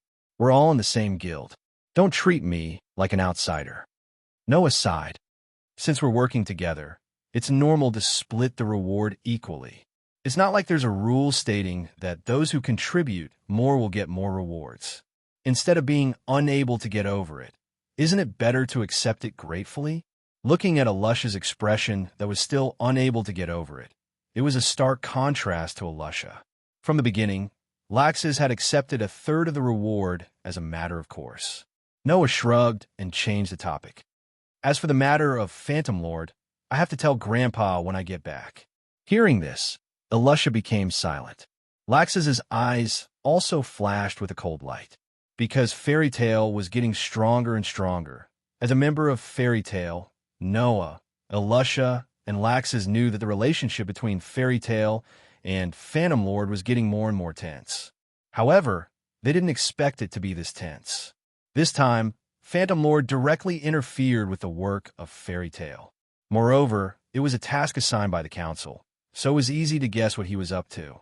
If it wasn't for the fact that Noah could provide the mana of dozens of magic shooters, Phantom Lord wouldn't have obediently stood aside and watched Fairy Tale complete this task. Although it was only a branch of Phantom Lord that did this, it didn't mean that Phantom Lord was going to officially go against Fairy Tale. However, who knew if this would be the case in the future? Therefore, Phantom Lord's action this time was more like a prelude. Thinking about it, if this continued, the relationship between Fairy Tale and Phantom Lord would get worse and worse. When the fuse appeared, it was possible that they would become enemies. In order to prevent the same thing from happening in the future, there was a need to report this matter to Makarov. Phantom Lord, Laxus's face was gloomy. Really, just anyone can step on Fairy Tale. When did the guild become so weak? Elusha stopped in her tracks. Weak? Noah looked straight at Laxus. It should be the opposite, right? It's because the guild has become stronger that Phantom Lord is looking for trouble, right? Huh. Laxus looked at Noah with a sinister expression and met Noah's gaze. A mere branch dared to provoke us. If this isn't weak, then what is? Is that so? Undoubtedly. Noah, who had been mocked and insulted by Laxus without batting an eyelid yesterday, was now fearlessly confronting Laxus. His gaze became sharper than Laxus's, causing Elusha to feel a burst of surprise. Do you think that a guild with your grandfather and it would be weak? The guild leader of Phantom Lord is one of the 10 great saint magicians. Isn't that old man also one of the 10 great saint magicians? Laxus had already stopped in his tracks, looking down at Noah coldly. They're both 10 great saint magicians. If another guild's branch dares to openly find trouble with our guild, won't they be looked down upon? Noah's eyes immediately narrowed. 10 great saint magicians. 10 great saint magicians who were unanimously recognized as the most outstanding and righteous in the entire continent by the highest authority in the magic world, the Council of Judges. Every one of these 10 great saint magicians possessed unimaginable power. It was said that the battle between the 10 great saint magicians would be like the heavens falling and the earth rending. Just the clash of magic would cause the earth to tremble and the mountains to shake. They were truly monster-level powerhouses. The 10 great saint magicians were also ranked. However, the 10 great saint magicians were not ranked based on their individual battle prowess. There were even people who did not know how to fight at all, but they had reached the pinnacle of a certain field of magic. No one could ignore such an existence. Makarov was one of the 10 great saint magicians. The guild leader of Phantom Lord was also one of the 10 great saint magicians. It was precisely because both guilds had the 10 great saint magicians who were known as the strongest great saint magicians that people thought that Fairy Tail and Phantom Lord were vying for the #1 guild in the Fiori Kingdom. Fairy Tail is really getting weaker and weaker. It's about to become the cradle of weaklings, Laxus said with some resentment, turning his irritable gaze towards Noah. And you have such powerful magic, but you don't even dare to learn magic. Are you willing to be a weakling? Looking at Lax's irritable eyes that contained traces of disappointment, Noah lowered his head. After a moment of silence, he once again turned his gaze towards Lax's. Magic, I will learn it. Laxus fiercely reached out his hand and grabbed Noah's collar, his face filled with rage as he shouted. Then hurry up, Laxus. Alusha finally couldn't ignore it anymore.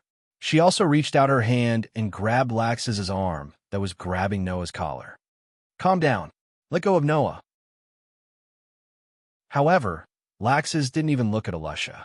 After seeing that Noah's extremely sharp gaze had slowly calmed down after he directly made a move on him, anger inexplicably rose in his heart.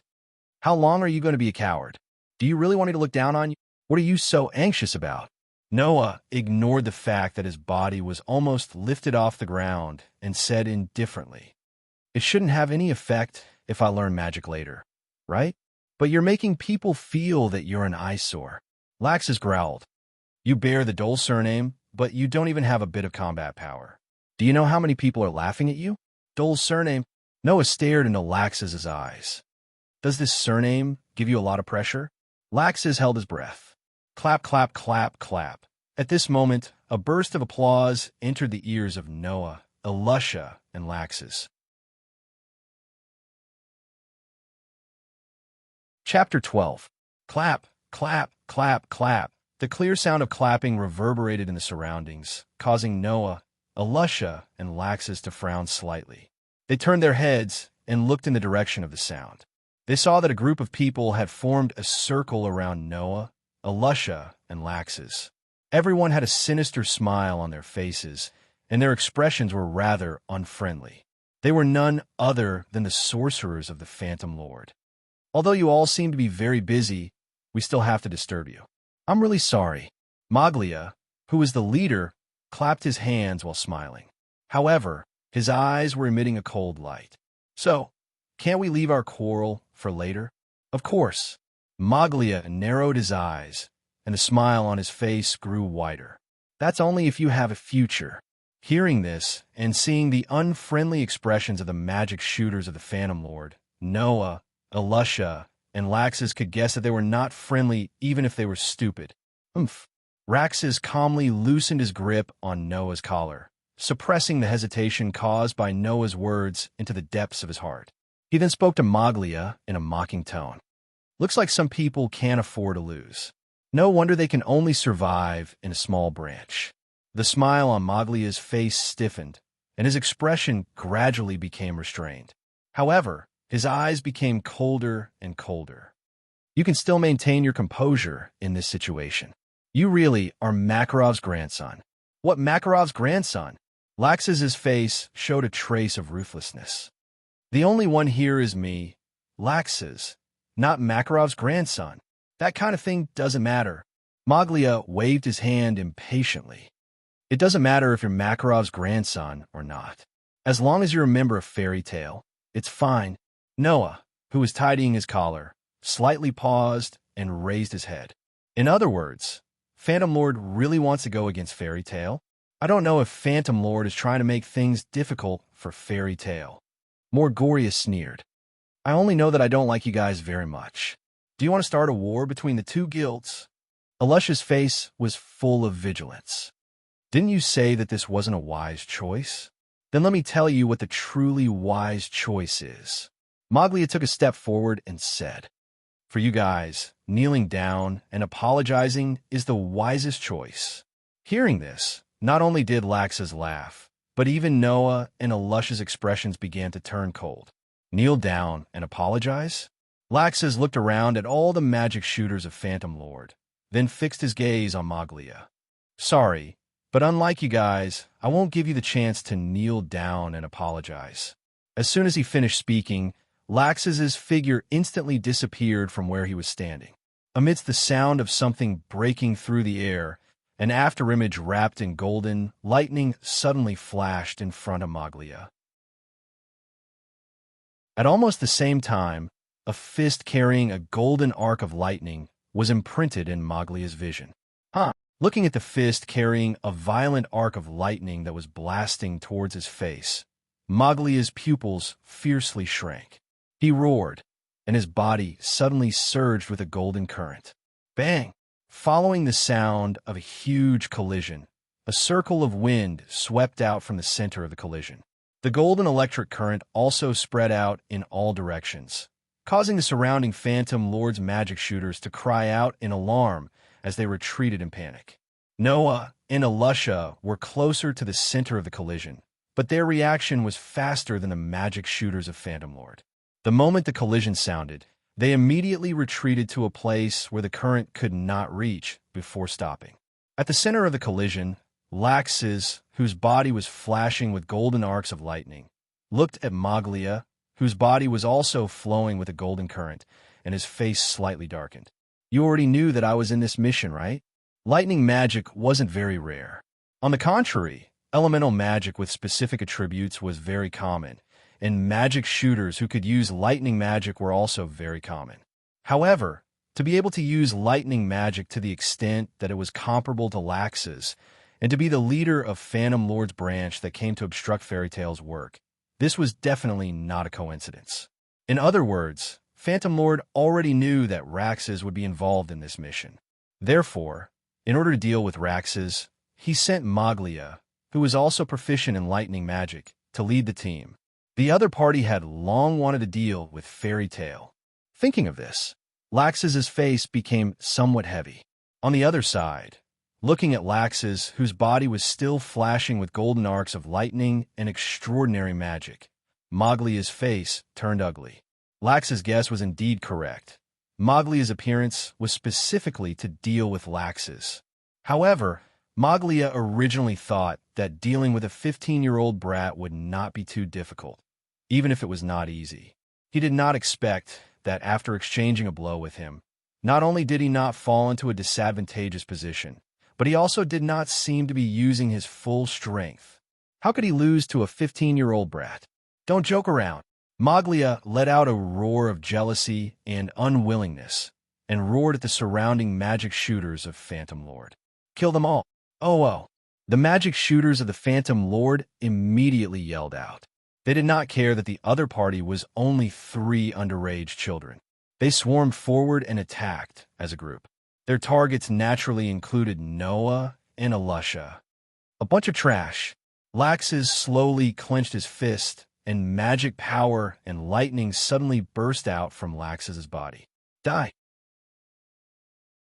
With a furious roar, Laxus transformed into a golden bolt of lightning and charged straight at the sorcerers of Phantom Lord who were besieging him. Stop him for me.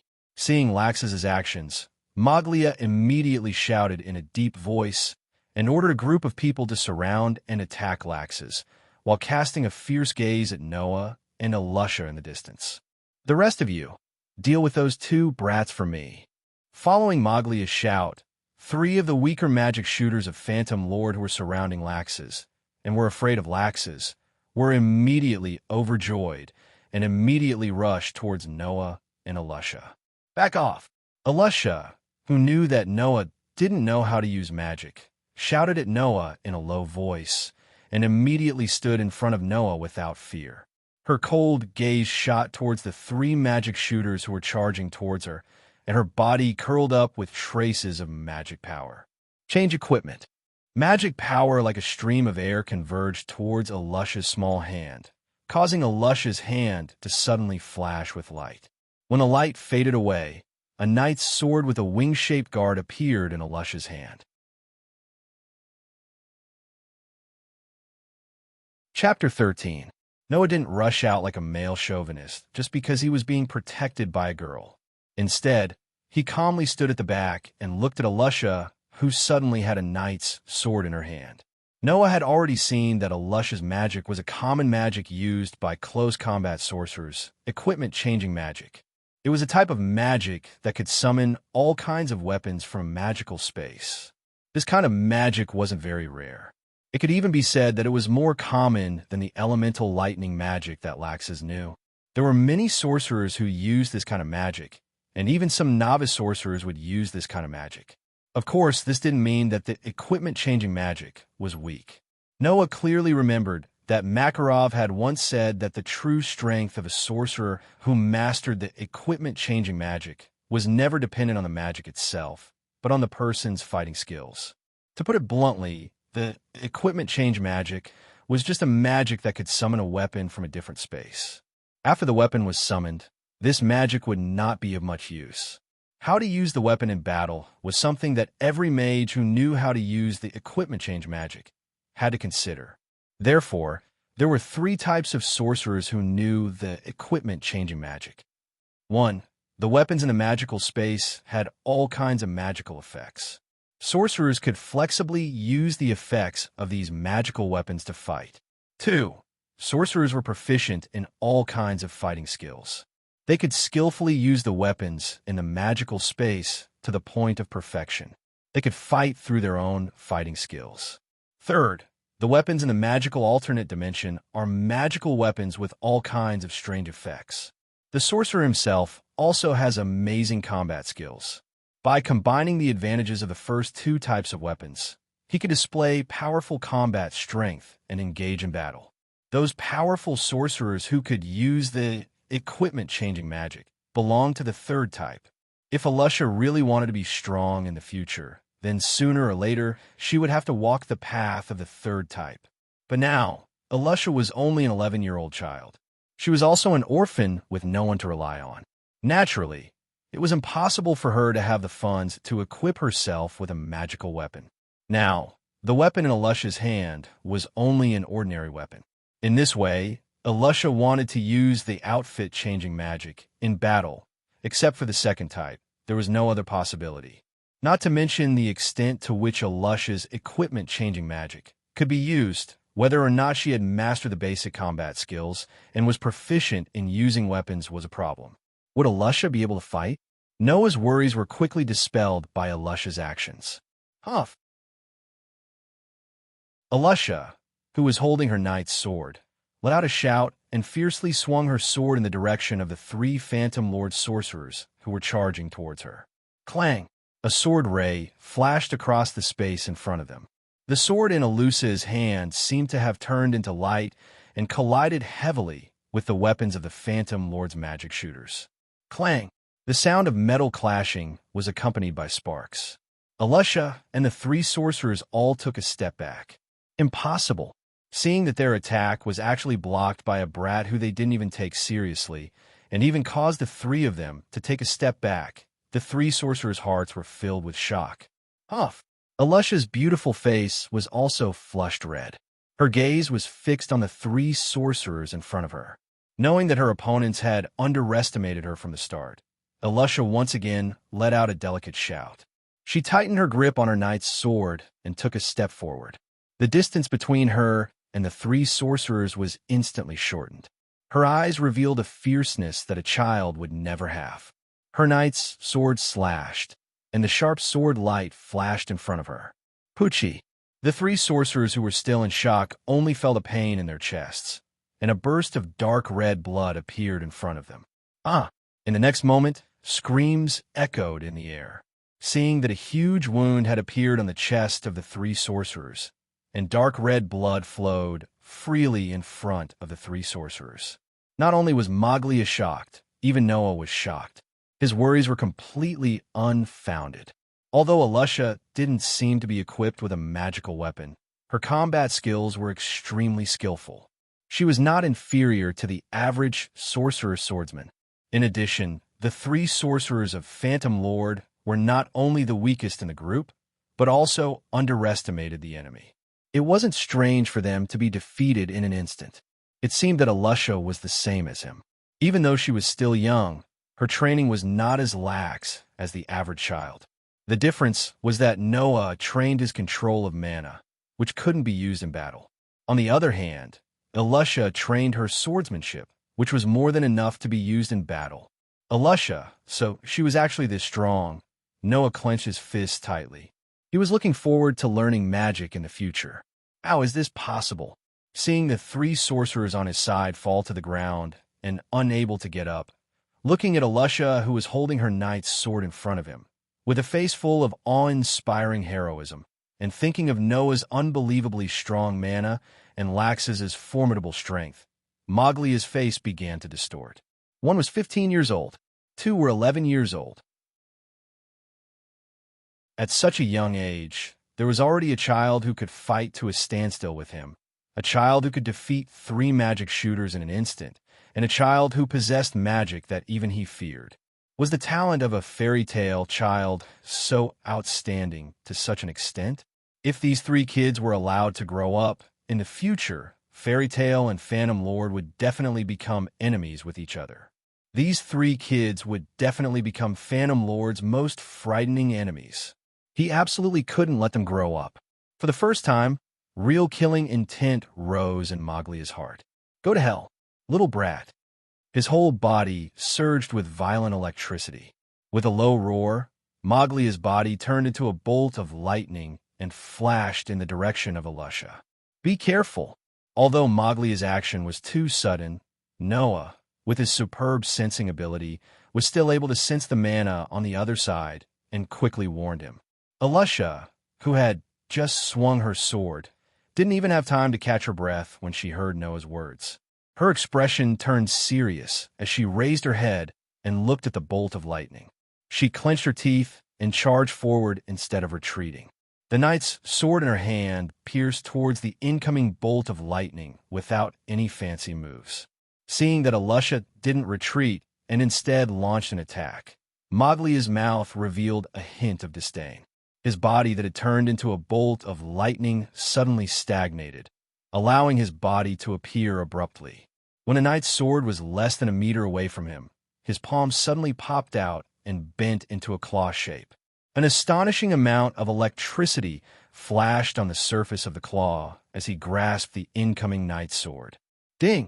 In a crisp sound, the sharp knight's sword was directly held in Maglia's hand that was flashing with electricity, unable to move. Alusha's expression changed slightly. She tried to pull the knight's sword back, but the opponent's hand was like a giant pincer, holding the sharp knight's sword tightly in his hand, not allowing the sword to move an inch. In the end, you're still a little brat. Coldly looking at Alusha, who was clenching her teeth and trying to pull the knight's sword, Maglia suddenly clenched his other hand. His hand flashed with violent electricity as he heavily punched Alusha's knight's sword. Clang! A violent force suddenly erupted from the knight's sword and shook Alusha, who was holding the knight's sword. Chapter 14. Clang! Amid the extremely loud sound of steel colliding, Alusha's petite body retreated violently, her feet grinding out a long gully on the ground. She didn't stop until she was in front of Noah, and a look of pain appeared on her face. Upon closer inspection, Alusha's hand that was holding the knight's sword was hanging down powerlessly as if it was fractured. Blood flowed out from her palm and dripped down along the sharp blade of the knight's sword. Alusha! Noah stepped forward and supported Alusha's slender back. There was finally a trace of anxiousness in his tone. Are you all right? I'm fine. Alusha gritted her teeth and straightened her body. Her gaze was still locked on Maglia's sinister face. She took a deep breath and pointed her knight's sword at Maglia from afar. Her expression was filled with determination. Come. Following the cold shout, mana began to slowly rise from Alusha's body. It was like a visible colored fog that wrapped around Alusha. Even the ordinary knight's sword in her hand was wrapped in a layer of dim light. Feeling the mana rising from Alusha's body, Maglia's sinister face became even more unsightly. Even Noah's face showed a trace of surprise. The mana rising from Alusha's body wasn't very strong. At least, compared to Noah's, it was world apart. It was also far from Laxus's, but it was enough to match a mature magic shooter's. An 11-year-old little girl's strength was comparable to a mature magic shooter's. One could only imagine how strong Alusha would be when she truly matured. Good, good, good, Maglia shouted in anger. Today, I like to see how far you little brats can go. In response to Maglia's angry shout, Alusha only responded with a delicate shout. Her body's mana surged. Soon after, her body turned into an afterimage and violently rushed out. Maglia sneered. He clenched his fist and a dense electric light flashed.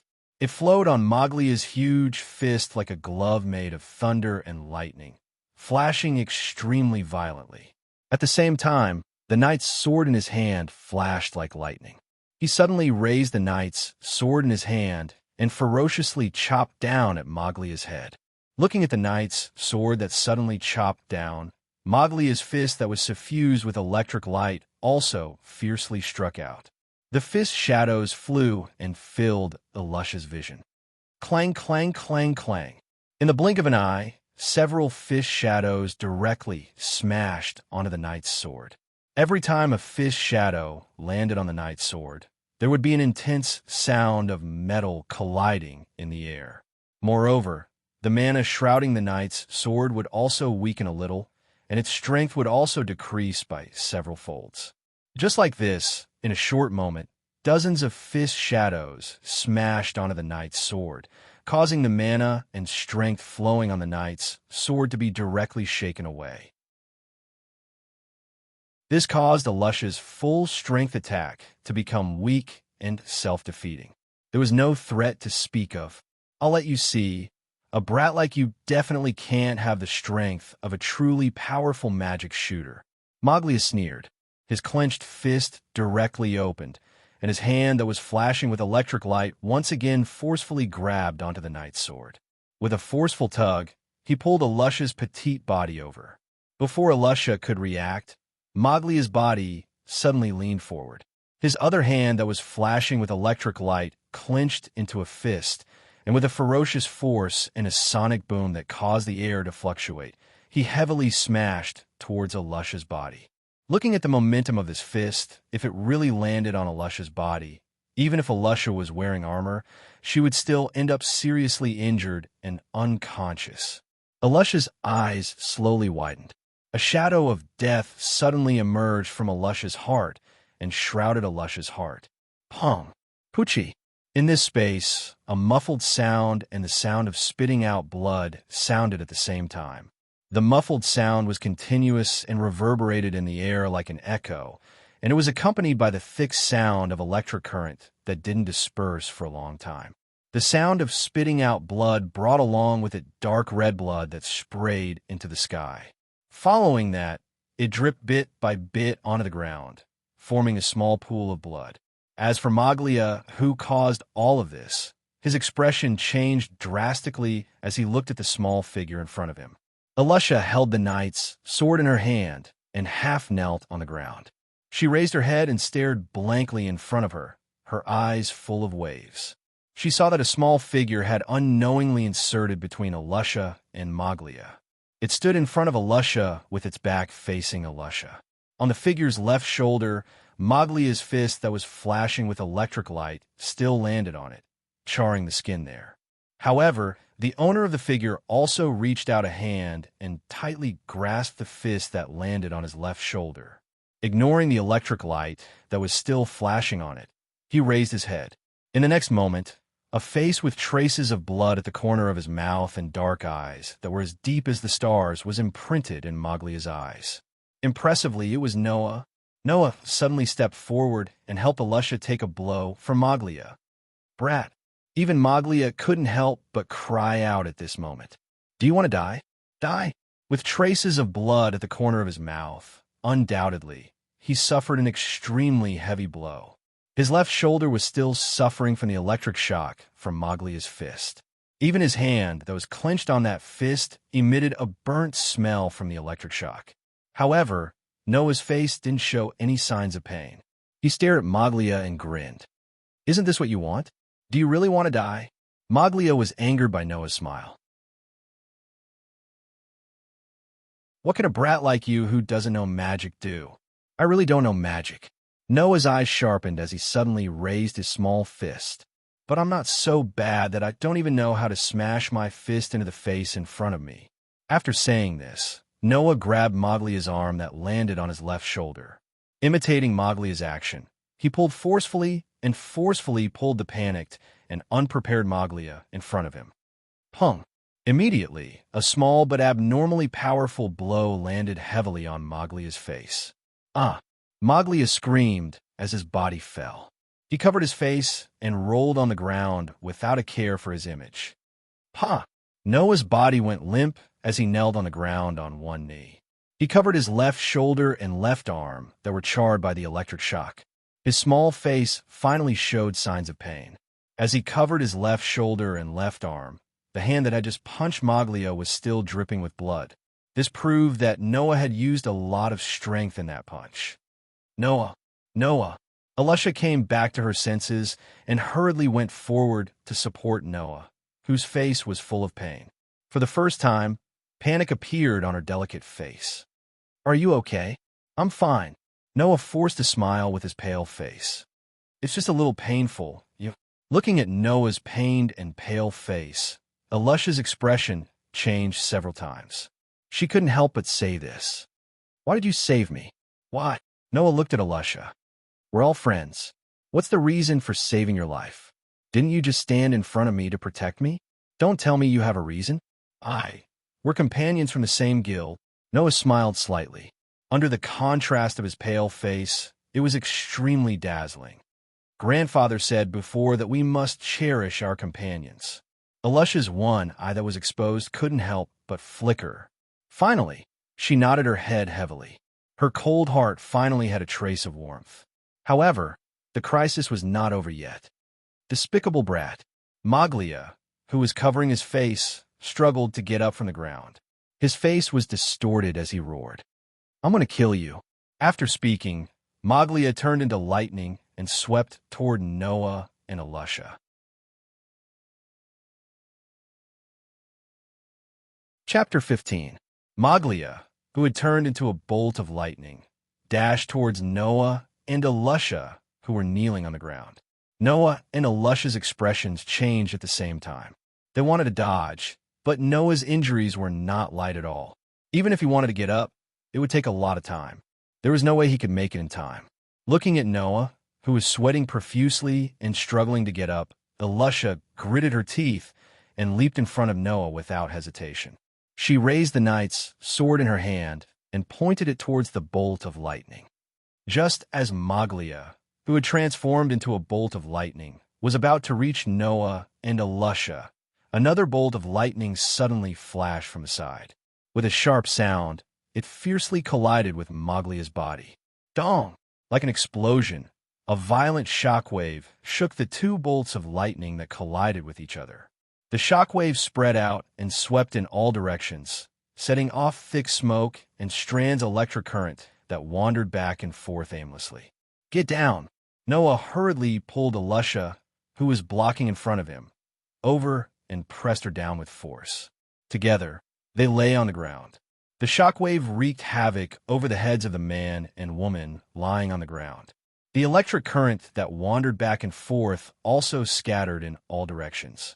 The shockwave didn't hit Noah and Alusha, who were lying on the ground, in time. Only the thick smoke blew past and covered Noah and Alusha's bodies. After an unknown amount of time, the shockwave, the wanton electric current, and the thick smoke gradually disappeared. Noah and Alusha, who were lying on the ground, slowly raised their heads and looked forward.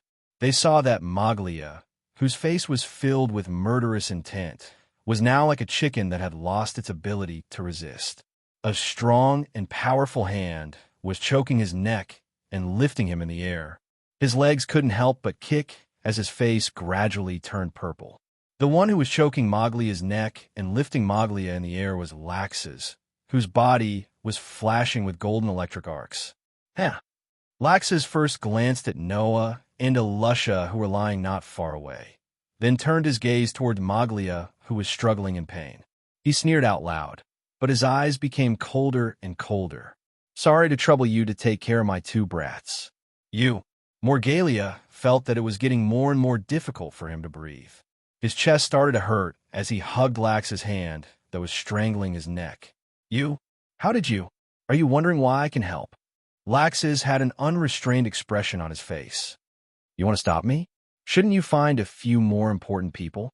Hearing this, Noah, Alusha, and Maglia suddenly woke up and turned their heads at the same time to look at their surroundings. Just as the three of them expected after hearing Lax's words, the surrounding magic shooters from the Phantom Lord who had besieged Lax's were now lying on the ground with light smoke and traces of electric arcs all over their bodies. They let out messy and subtle cries, obviously unable to stand up. Maglia's eyes widened as he looked at Lax's, who was laughing maniacally with an expression of disbelief. Although these magic shooters from the Phantom Lord were not stronger than Maglia, and they were all magic shooters from the Phantom Lord branch, they were still stronger than some ordinary magic shooters.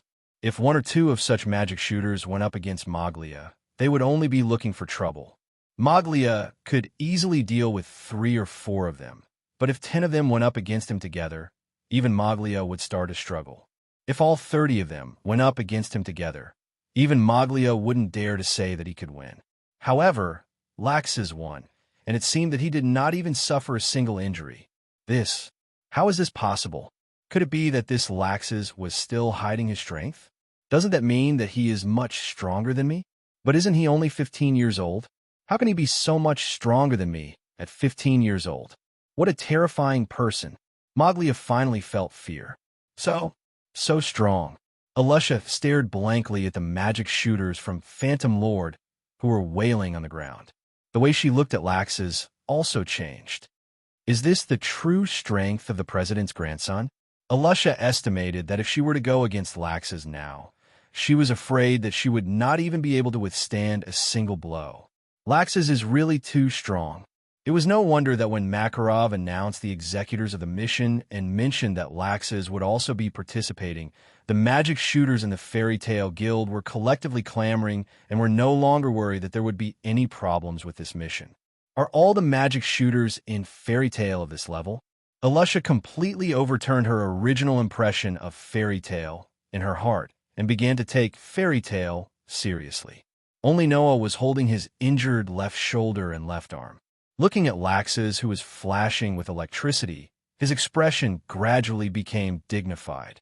From the beginning, Noah had sensed that Lax's magic was a little special, as if it was hiding something.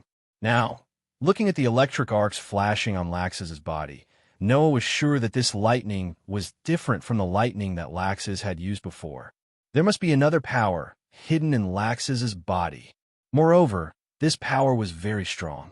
It was by relying on this power that Lax's was able to defeat the magic shooters of Phantom Lord and take down Maglia in an instant.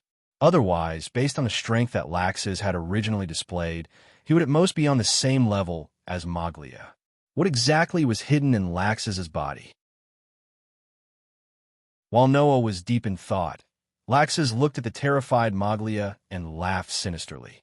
"Then it's your turn next." "No, wait." Maglia was just about to beg for mercy when a burst of violent electricity flowed mercilessly into his body from the arm that was choking his neck, continuously attacking him. "Ah!" A blood-curdling scream echoed in the surroundings. Pong! Not long after, the charred and smoking Maglia was thrown to the ground by Lax's.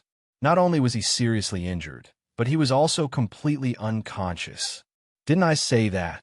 Laxus curled his lips in disdain. I won't give you the chance to kneel and apologize. Noah. On the other side, Elusha helped Noah up. Can you still stand up? I'm okay.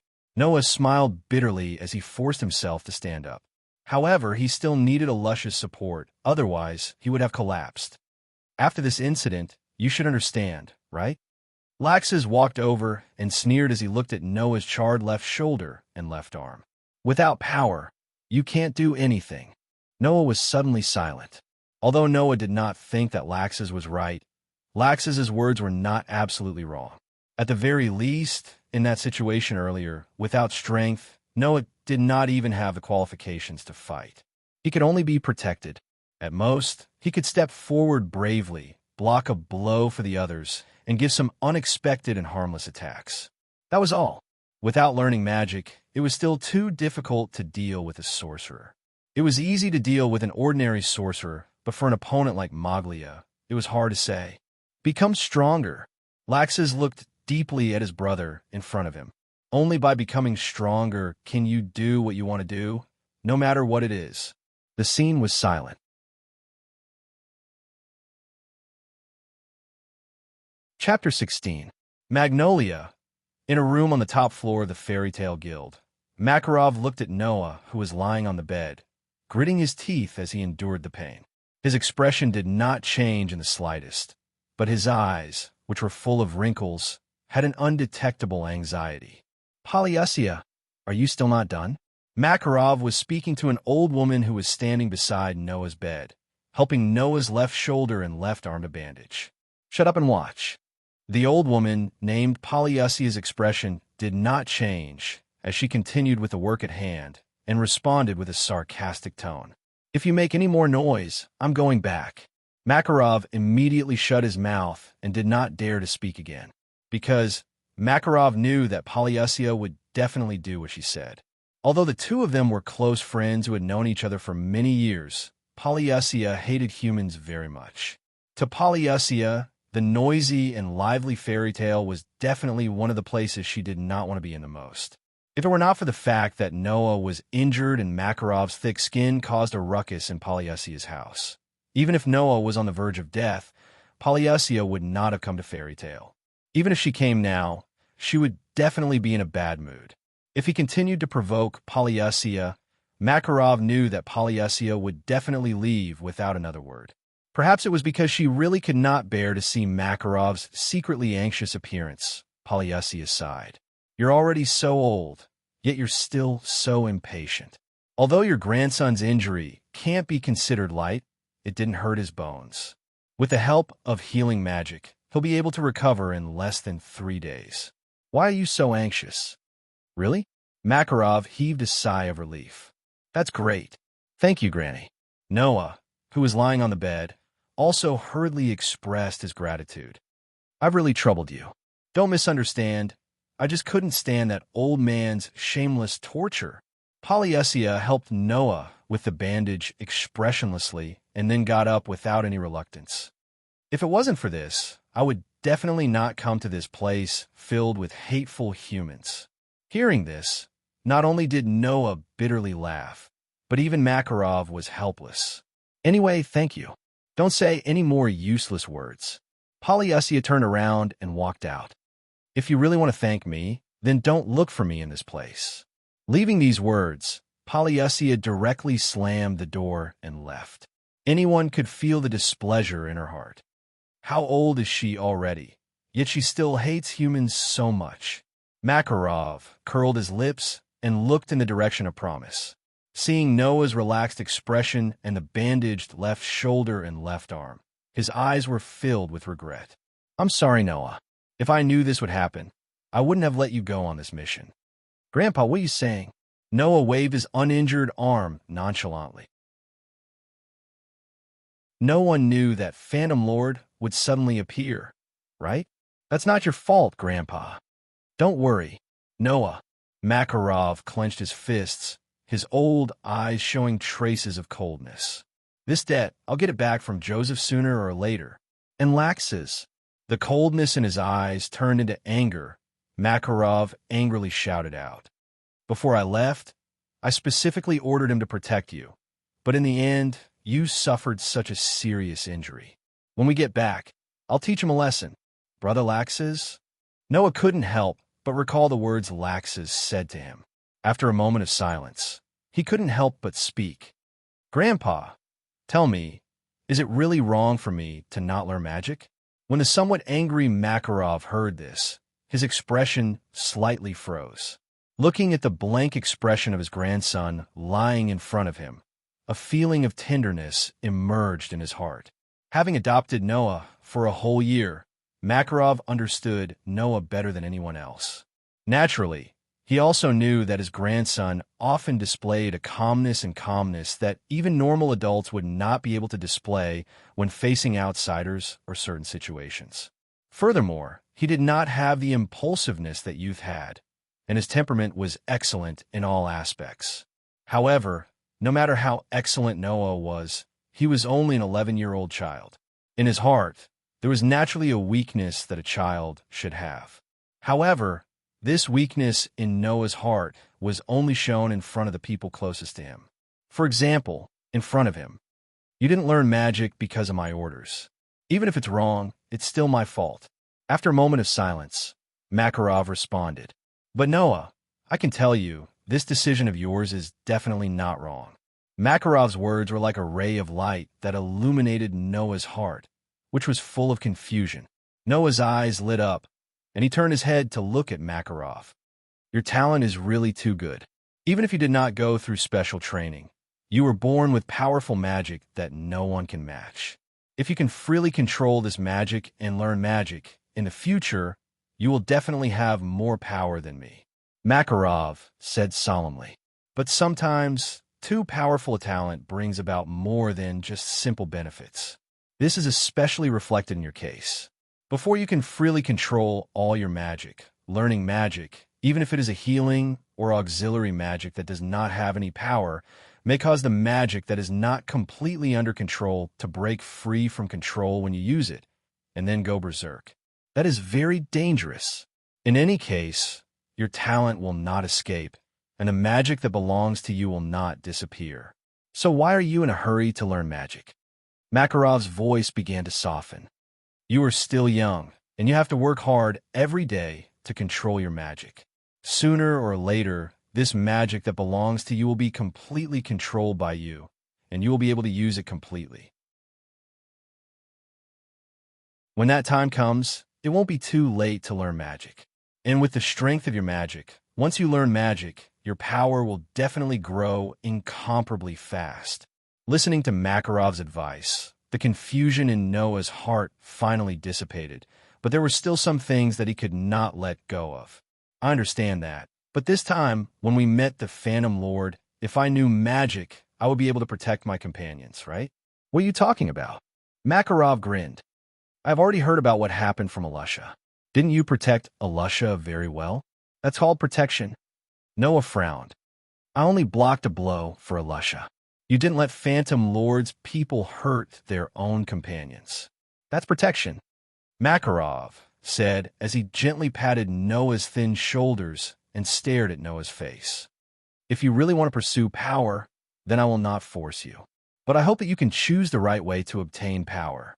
The right way to obtain power? Noah did not understand. "Magic is not the only thing that counts as power," Makarov said meaningfully. "Isn't Alusha the same? Other than training her magic, she is also training her swordsmanship at the same time, right?" Noah immediately understood what Makarov meant, and his heart suddenly became clear. "I believe that you will definitely be able to walk down the correct path of magic that belongs to you." Looking at Noah's gradually brightening expression, Makarov said with relief, "Until then, no matter what, Grandpa will protect you." Noah took a deep breath and hid his gratitude towards Makarov deep in his heart. He nodded heavily and looked out the window, his expression slowly becoming firm.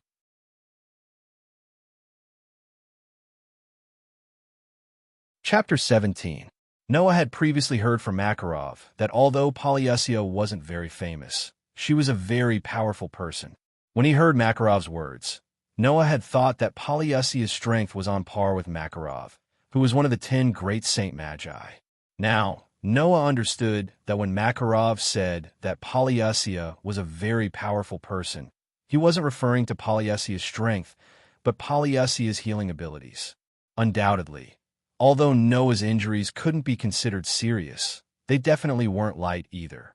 However, Polyusia had only seen Noah once and said that he would recover in 3 days. After that, Noah really did recover in 3 days. After 3 days, when Noah removed the bandages on his body, his left shoulder and left arm that had been charred black by the lightning had completely recovered, leaving only a few hideous scars. Of course, if Polyusia had come to take care of Noah in these 3 days, there definitely wouldn't have been any scars left on Noah's body.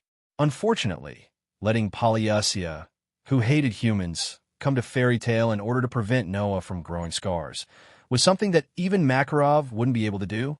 Noah didn't really care about the hideous scars that extended from his left shoulder to his entire left arm.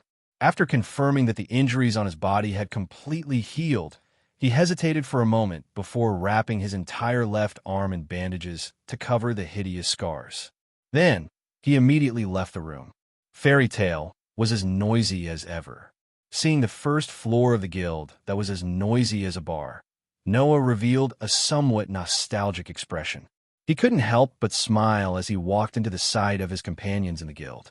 Noah, Gray, who was talking to someone at a wooden table, was startled when he saw Noah's figure. Then, he quickly trotted over and searched Noah's body. "Are you all right?" "I'm fine now," Noah said with a smile as he slapped away Gray's hand that was groping his body. "My injuries have completely healed. Are you for real?" Gray continued to grope his way over, his eyes constantly sizing up Noah's body. "When you came back, you looked like you were about to die. It's only been 3 days. Are you really fully recovered?" "I wouldn't have come down if I hadn't fully recovered." Noah slapped away Gray's hand helplessly. Grandpa is surprisingly stubborn about this kind of thing. If it's not good, he won't allow me to go downstairs. That's true. Gray didn't bother Noah anymore. He crossed his arms and clicked his tongue in wonder. "But I didn't expect you to be so seriously injured on your first mission. Didn't I tell you not to go? I know you're worried, but no one would have expected this kind of thing to happen. It's fine as long as you're fine." Noah was surprisingly open-minded and even advised Gray. "When you have a chance to go out to work, you have to be careful. Don't end up like me. You just went out to work before me. Why are you speaking as if you're my senior?" Gray pouted unhappily and then pointed to the side. "Compared to me, look over there." Noah looked in the direction that Gray was pointing at with some doubt, and he was surprised in the next moment. There, Alusha was sitting at the wooden table in her usual armor. Her red hair was still dazzling, and her face was as stern as usual. The difference was that this time, Alusha wasn't alone in the corner of the guild. There were a few girls sitting at the wooden table where Alusha was sitting. They seemed to be chatting with Alusha, and they seemed to be getting along quite well. Even Noah was at a loss when he saw this situation. What's going on? Noah clearly remembered that Alusha had always been unapproachable and didn't know how to interact with others. But now, what's going on with this scene? 3 days ago, after you guys came back, Alusha became more humane and didn't reject her companions from getting close to her. Gray asked curiously, "Did something happen while you guys were out working? Otherwise, how could Alusha change so much?" I'm not very sure." Noah scratched his cheek. He already had a plan in his mind, but he just smiled at Gray. "Well, it's a good thing anyway, isn't it?" "Indeed, Alusha is not as annoying as before. However, I heard that when you guys were out working this time, Alusha seemed to have defeated the magic shooter of Phantom Lord." Gray said eagerly, "If there's a chance, I'll challenge Alusha and see if Alusha is really that powerful." Hearing Gray's words, Noah opened his mouth and wanted to say something, but when he saw Gray's excited face, he knew that anything he said would be useless. To be honest, Noah felt that if Gray wanted to challenge Alusha, it would not be very optimistic. Not to mention that Gray's magic was still in the learning stage, it was definitely not a problem for him to use magic smoothly. However, it was still too early for him to use magic in battle. On the other hand, not only was Alusha's swordsmanship strong enough to defeat the magic shooters of the Phantom Lord branch in one fell swoop, but she was also very proficient in using the disguise spell. It was not something that Gray, who was still in the learning stage, could compare to. If Gray were to go against Alusha, Noah felt that it would be a miracle if he could hold on for even a minute. Just as Noah was feeling helpless about Gray's decision, not far away, Alusha also noticed Noah's side. At that moment, she hurriedly said something to the people at the same table, got up, and walked over to Noah's side. Seeing the scene of a valiant little girl in armor walking over, Noah chuckled. When Alusha arrived in front of him, he immediately spoke. Looks like you're finally starting to get familiar with this place. The main thing is that everyone is easy to get along with. Alusha nodded and asked with concern, "Are your injuries all right now?" As you can see, they're basically all healed. Noah moved his left arm, but his gaze was attracted by Alusha's eyes.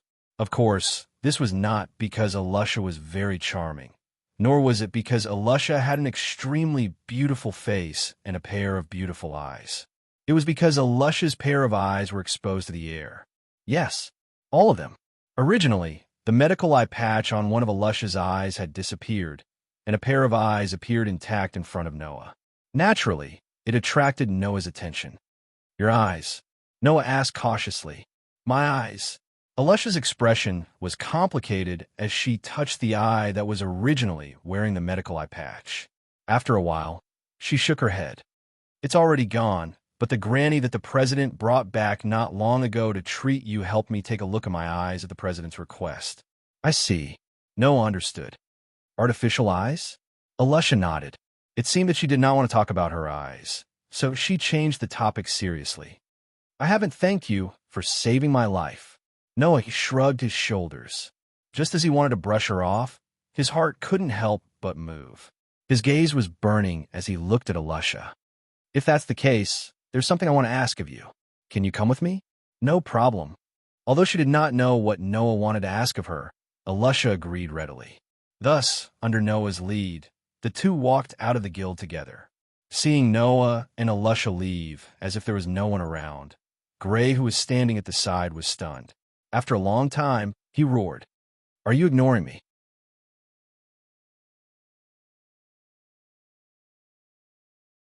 Chapter 18. In a forest not far from the Fairy Tale Guild, Noah brought Alusha to the small river where he usually trained his magic control. Standing by the river bank, he took a deep breath. "I haven't been here for a few days. This place is still the best. I didn't expect you to be hiding such a secret place." Alusha looked around and seemed to be quite satisfied with this place. The environment is quite beautiful, and it's quiet enough. It's perfect for training, isn't it? Noah winked at Alusha. "This is the place where I usually train my magic control. It's not bad." Alusha retracted her gaze and looked at Noah with a solemn expression. "But you brought me to this place where people usually don't come because it's not convenient for outsiders to know about your request, right?" "It's not that it's not convenient for outsiders to know." Noah shook his head and signaled Alusha not to be so serious. "It's just that this place is more convenient for you to do what I want you to do. More convenient for me to do what you want me to do." "Yes." Noah faced Alusha and looked directly at Alusha's incomparably cold eyes. "I want to learn battle techniques from you." "Learn battle techniques from me?" Alusha, who had a solemn expression, was stunned on the spot. This was not Alusha's fault, but Noah's so-called request really surprised Alusha. "I know you'll be surprised if I say this out of the blue." Noah laughed bitterly. "But this is indeed what I want you to do." Seeing Noah's bitter smile, Alusha frowned. In her heart, she more or less understood Noah's thoughts. Obviously, the encounter with the Phantom Lord 3 days ago made Noah, who was unable to fight in that battle, want to become stronger. However, because Noah had too much magic in his body, and because he could not control it as he wished, even if Noah wanted to become stronger, he could not do so by learning magic. Therefore, naturally, he could only focus on training his own battle techniques. In this aspect, Alusha did have some experience, so it was not strange that Noah came looking for her. Of course, What Elisha was really strange was this seemingly ordinary matter itself. "Why are you looking for me?" Elisha asked straightforwardly. "Maybe that day in the battle with the Phantom Lord, you saw that I defeated 3 magic shooters with 1 sword and thought that it was amazing, so you came looking for me. But there are so many powerful magic shooters in the fairy tale. Shouldn't they be more suitable?" "Indeed, there are many powerful magic shooters in the fairy tale." Noah shrugged his shoulders. "But you said that they are more suitable. That's where you are wrong." Elisha was slightly startled and did not understand what he meant. "You also said that they are powerful magic shooters. So to be honest, just based on their own skills, I don't think that there are many of them who are better than you." Noah did not beat around the bush and directly said his thoughts. In addition, although they gather in the guild every day, they are also mature magic shooters and cannot stay in the guild all the time. From time to time, they need to go out to work. You, on the other hand, will not officially start work for the time being, so you have a lot of time to train. As of now, there is no one more suitable than you to teach me." Hearing this, Elisha felt that it was reasonable and could not help but admire Noah's analytical ability. It was not easy for an 11-year-old child to be able to do this. Moreover, Elisha did not forget that 3 days ago, in the battle with the Phantom Lord, it was this youth who stood in front of her, who was the same age as her, who had not even learned a single spell and had not even come into contact with magic, who stood up and fearlessly blocked a blow for her. At the same time, he also caught Maglia off guard with a beautiful punch. No matter how one looked at it, an ordinary 11-year-old boy would not be able to do this. Therefore, Elisha actually admired Noah from the bottom of her heart. Unfortunately, Elisha still did not agree. To tell you the truth, although I do know some battle skills, it was not taught by any famous teacher, nor was it learned from anywhere else. It was all by myself. Elisha's face was tense as she stared at Noah. "Of course, I can't guarantee that these skills will be outstanding. I can't even guarantee that they will be effective and useful. Even so, are you okay with it?" Hearing Elisha's words, Noah did not show any signs of hesitation. Instead, he revealed a relaxed smile and said this. Hearing this, "I want to learn from you even more." Elisha was not surprised at all and stood rooted to the ground. "That day in the battle with the Phantom Lord, although I did not participate, I saw your moves clearly. You were able to instantly defeat 3 magic shooters from an official guild with a sword technique. Who can say that it is ineffective and useless?" Noah looked straight at Elisha and said calmly, "And since you were the one who figured out that sword technique, I can't find any reason not to learn from you." This, Elisha did not know whether to laugh or cry. "What? Do you have a problem?" Noah scratched his cheek. "If there's something that's troubling you, then just ignore what I said. No, it's not like that. It's just that I didn't think that you would have such a high opinion of me." Elisha's expression also began to relax, and she returned to smile. "Since that's the case, don't regret it in the future." The 11-year-old boy and girl looked at each other and smiled. Very tacitly, they reached out their hands and held each other's hands tightly against the backdrop of the small river. Noah only bid farewell to Elisha on the first floor of the guild when the sky turned dark. He returned to his room, exhausted.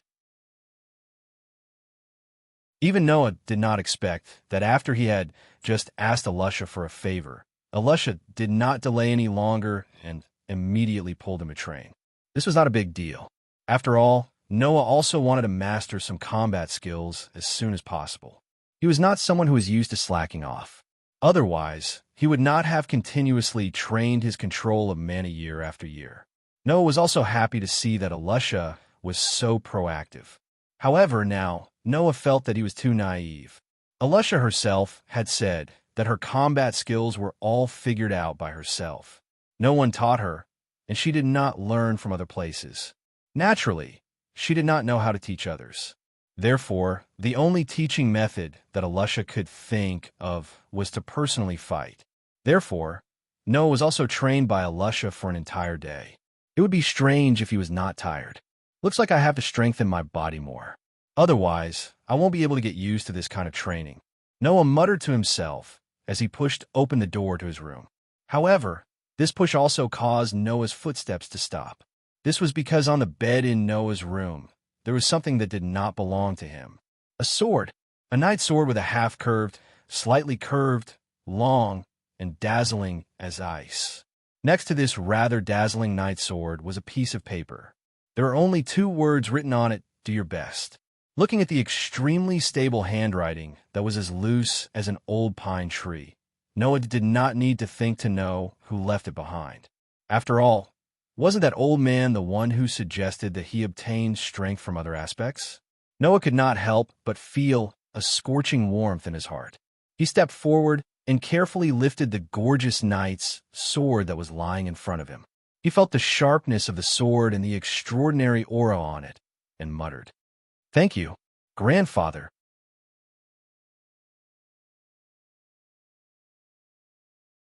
Chapter 19. Magnolia Forest Riverbank. The sound of flowing water echoed clearly in the desolate forest. The sounds of birds, beasts, and insects also echoed in the surroundings. A gentle breeze blew past, stirring up green leaves and sand. Everything seemed so natural. Standing by the riverbank, Noah leisurely closed his eyes. Around his body, beads were suspended in the air, bobbing up and down. If one were to observe carefully, they would discover that the beads floating around Noah had a layer of faint light covering the outline of the beads. As the beads moved up and down, they were sometimes bright and sometimes dark. It was very mysterious. This scene lasted for an unknown period of time. Noah had been maintaining this state for an unknown period of time, causing the surroundings to be silent, until a certain moment, the arrival of a figure finally broke the silence. After continuously walking for 3 months, Elusa had thoroughly familiarized herself with the road. When she came to the riverbank, she saw Noah standing in front of her with his eyes closed and beads floating around him. She couldn't help but smile. "You're still the same as before, much earlier than me." Noah, who had his eyes closed, gently curled his lips. With a thought, the beads floating around him floated to the ground as though they were being held by hands. When all the beads gently landed on the ground, Noah opened his eyes and turned around. "Can't help it. After all, you have to learn sword skills as soon as you arrive. If I don't do it earlier than you, I won't have the time to train my magic control." Although Noah had been training his sword skills with Elusha in this unknown secret base for the past 3 months in an attempt to gain some combat ability, Noah clearly knew where his true advantage lay. Magic power. The huge amount of magic power in his body that others couldn't reach was Noah's true strength. Naturally, it was impossible for Noah to give up his true strength in order to learn some swordsmanship techniques. Even if he had to train swordsmanship with Elusa every day, Noah would still take a lot of time to continue training his magic power control.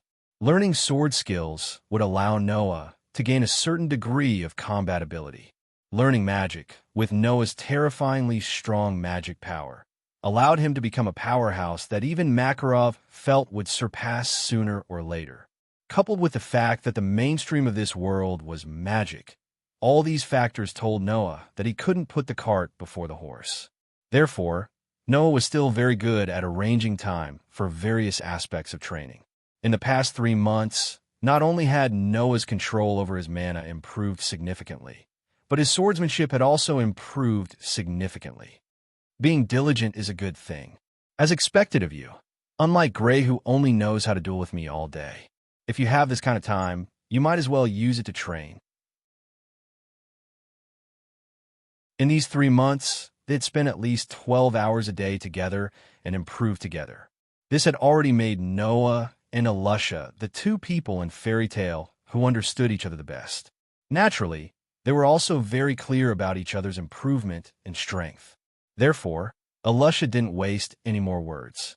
She stretched out her hand, and the light of magic power blossomed in her hand, turning into a knight's sword and falling into Elusha's hand. "Then, it's time for us to start today's training." Noah nodded and squatted down to pick up a sheathed knight's sword from the ground while smiling at Elusha. "It seems that in these 3 months, you've improved not only in sword skills, but also in equipment-changing magic. The speed at which you changed your equipment just now was almost twice as fast as before. I've been using it every day for the past 3 months. Of course I'll improve. Elisha pointed the knight's sword at Noah from afar. Her cold eyes began to rise with battle intent. Don't think that you're the only one who's improved other than your sword skills. Hearing Elisha's tit-for-tat words, Noah knew that Elisha was starting to get excited. He slowly withdrew his expression and put his hand on the hilt of his sword. Along with the clear sound of friction between the sword and the scabbard, Noah's right hand, which had the guild emblem of fairy tale on the back of his hand, pulled out the long sword that was as bright as ice and pointed the sharp sword tip at Elisha on the opposite side. Come! As soon as the voice fell, the two small figures facing each other disappeared at the same time. Clang! Almost at the same time, a loud and clear sound of steel clashing resounded in the middle of the field. A rather ferocious shockwave violently surged out, blowing away the rocks, dust, and fallen leaves within a few meters of the place where the sound of clashing resounded, clearing out a spacious and empty circle. Tightly holding the knight's sword in his hand, Noah raised his eyes and looked at the other knight's sword that was thrusting like a venomous snake. He took a light breath and swung the knight's sword in his hand. Ding! The tip of the incoming knight's sword hit the body of the knight's sword, but it was also heavily pressed back by the knight's sword. It was pressed into an extremely eye-catching and thrilling arc, and the tip of the sword almost reached Elisha's hand that was holding the sword hilt. As expected of a boy, your strength is not small.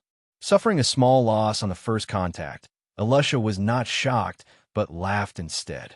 Her hand that was holding the sword tightened, and with a move, the knight's sword that was being pressed by Noah strangely turned. The sword tip created a burst of sparks on Noah's knight's sword. Then it suddenly pierced out. Huh! Just as the knight's sword moved, Elisha let out a low shout. Suddenly, a burst of magic suddenly appeared on the sword. It was as if it turned into serpentine electric arcs, intersecting and flashing, creating a chi-chi sound. Seeing that Elisha actually directly used magic, Noah was shocked. Everyone in this world knew that magic was the fuel for using magic. Only people who had magic could use magic and fight. But in fact, other than being the fuel for using magic, to a certain extent, magic also had many other uses. Turning pure magic into power, some tools used magic as the source to work. Situations like this could be seen everywhere in this world. In addition, those who could use mana could also use pure mana to strengthen their own physical abilities to a certain extent. Elisha was like this now. Although using magic this way was definitely weaker than using the same amount of magic to use the same type of magic with the same strengthening effect, it was still better than nothing. At least, with the support of Elisha's magic, the natural disadvantage of men compared to women completely disappeared. In fact, in terms of strength, she even surpassed Noah. How despicable! Undoubtedly, you know that I can't use magic casually. Noah was a little embarrassed and angry as he retreated. He raised the knight's sword in his hand, and with a sharp gust of wind, he fiercely slashed at the long sword that was thrusting towards him. Clang! The knight's sword and the knight's sword collided in an instant. The powerful force acted on both of them at the same time. As a result, Noah took a step back again. It's not over yet. Looking at Noah, who held the knight's sword and involuntarily took a step back, Elisha let out a clear shout. She didn't have the slightest intention of holding back. The knight's sword once again thrusted out and heavily pierced the body of the knight's sword that Noah could only raise to block because of his retreat. Ding! After a clear sound, Noah only felt a vigorous force fiercely transmitted from the knight's sword in his hand. It turned into the most direct impact, shaking Noah's hand so much that he couldn't help but let go of the knight's sword in his hand. Boom! The sharp knight's sword was directly shaken out of Noah's hand and spun in the air like a windmill. Gotcha! In the end, in a cracking sound, Noah's sword was stabbed into the ground not far away.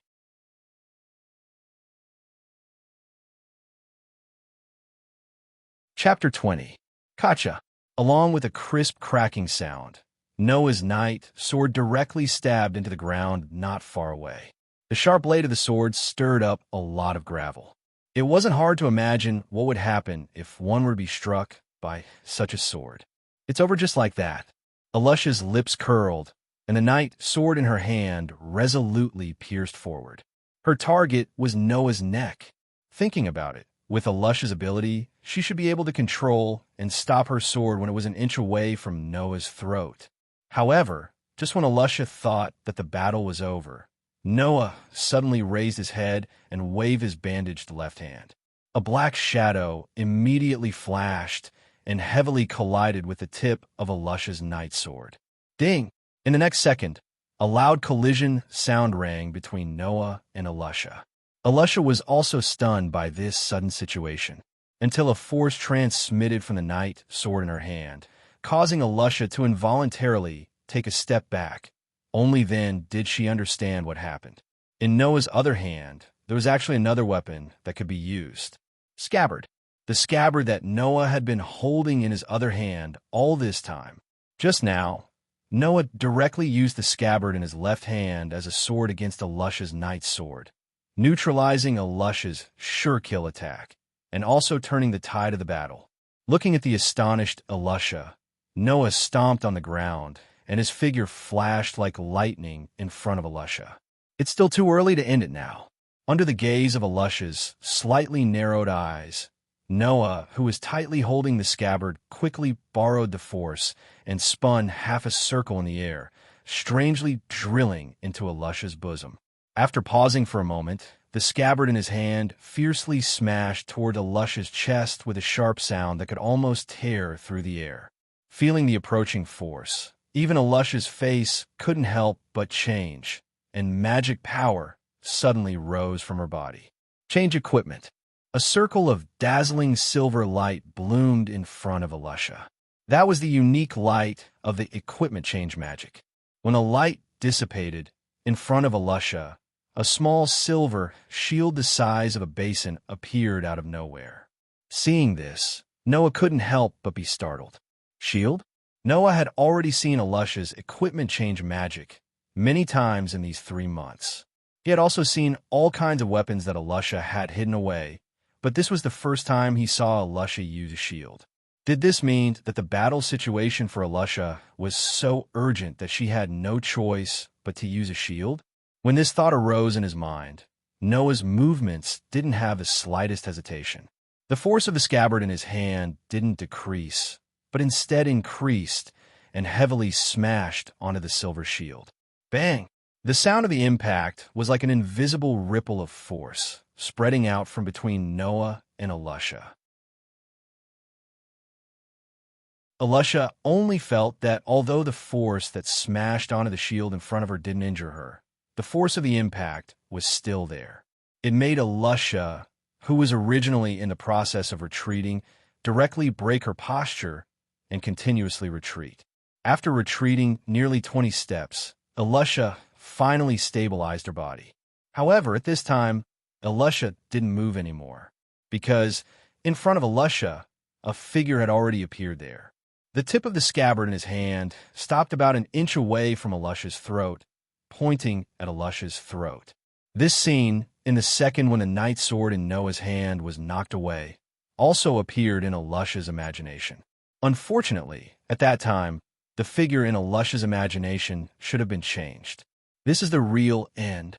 Noah laughed as the tip of the scabbard pointed at Alusha's throat, who hadn't completely reacted yet. Alusha, you underestimated your opponent. Alusha indeed underestimated her opponent. It wasn't that Alusha had been holding back, but after knocking away the weapon in Noah's hand, Alusha thought that she had won and naturally became a little careless. She didn't expect that Noah would actually use the scabbard to counterattack, and was caught off guard. If it wasn't because of this, with Alusha's reflexes in battle, this battle definitely wouldn't have ended so quickly, and Noah wouldn't have won so easily. Looking at the scabbard that stopped in front of her throat, Alusha helplessly lowered her arm, and a look of dissatisfaction appeared on her delicate face. You actually used the scabbard to counterattack? How cunning. Same here. Noah rolled his eyes, removed the scabbard, and walked towards his knight, sword that was stuck in the ground not far away. Didn't you also use magic and a shield? We're even now. In the past 3 months, Noah and Elisha had been dueling like this almost every day, but they had always purely used sword techniques to train their own sword skills. This time, Elisha used magic first and decisively gained the upper hand. Noah unexpectedly used the scabbard to counterattack, and then Elisha used a shield. Compared to the previous duels that were more of a training exercise, today's duel was more like a real battle.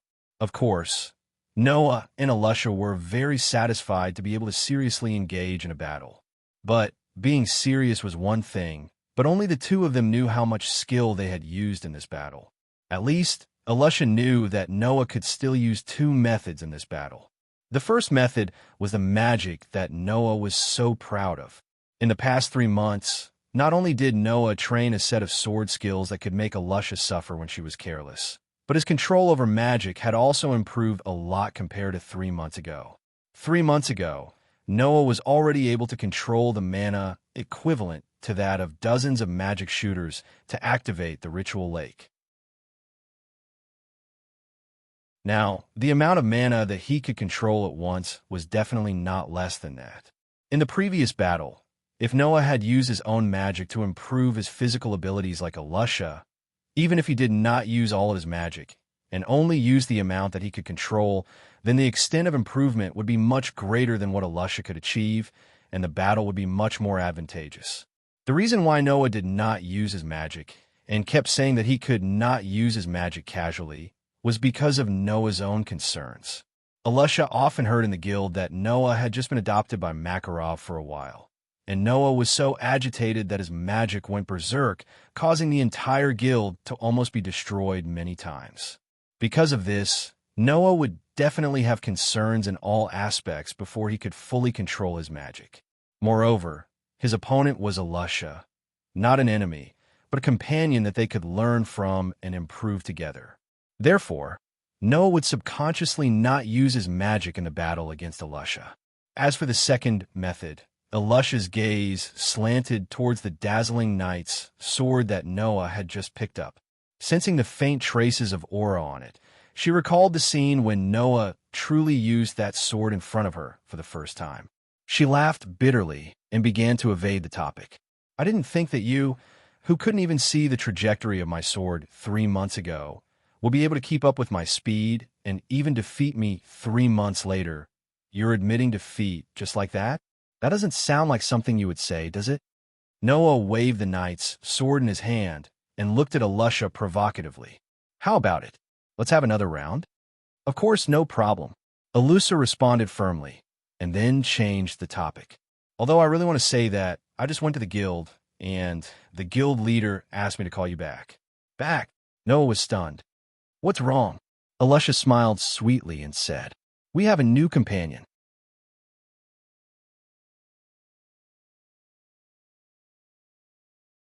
Chapter 21. The duel between Noah and Elisha only lasted for about 5 minutes before it ended. The two of them weren't too far away from the Fairy Tale Guild. Thus, after about half an hour, Noah and Elisha returned to the guild. At this moment, Noah and Elisha both had a knight's sword in its scabbard at their waists.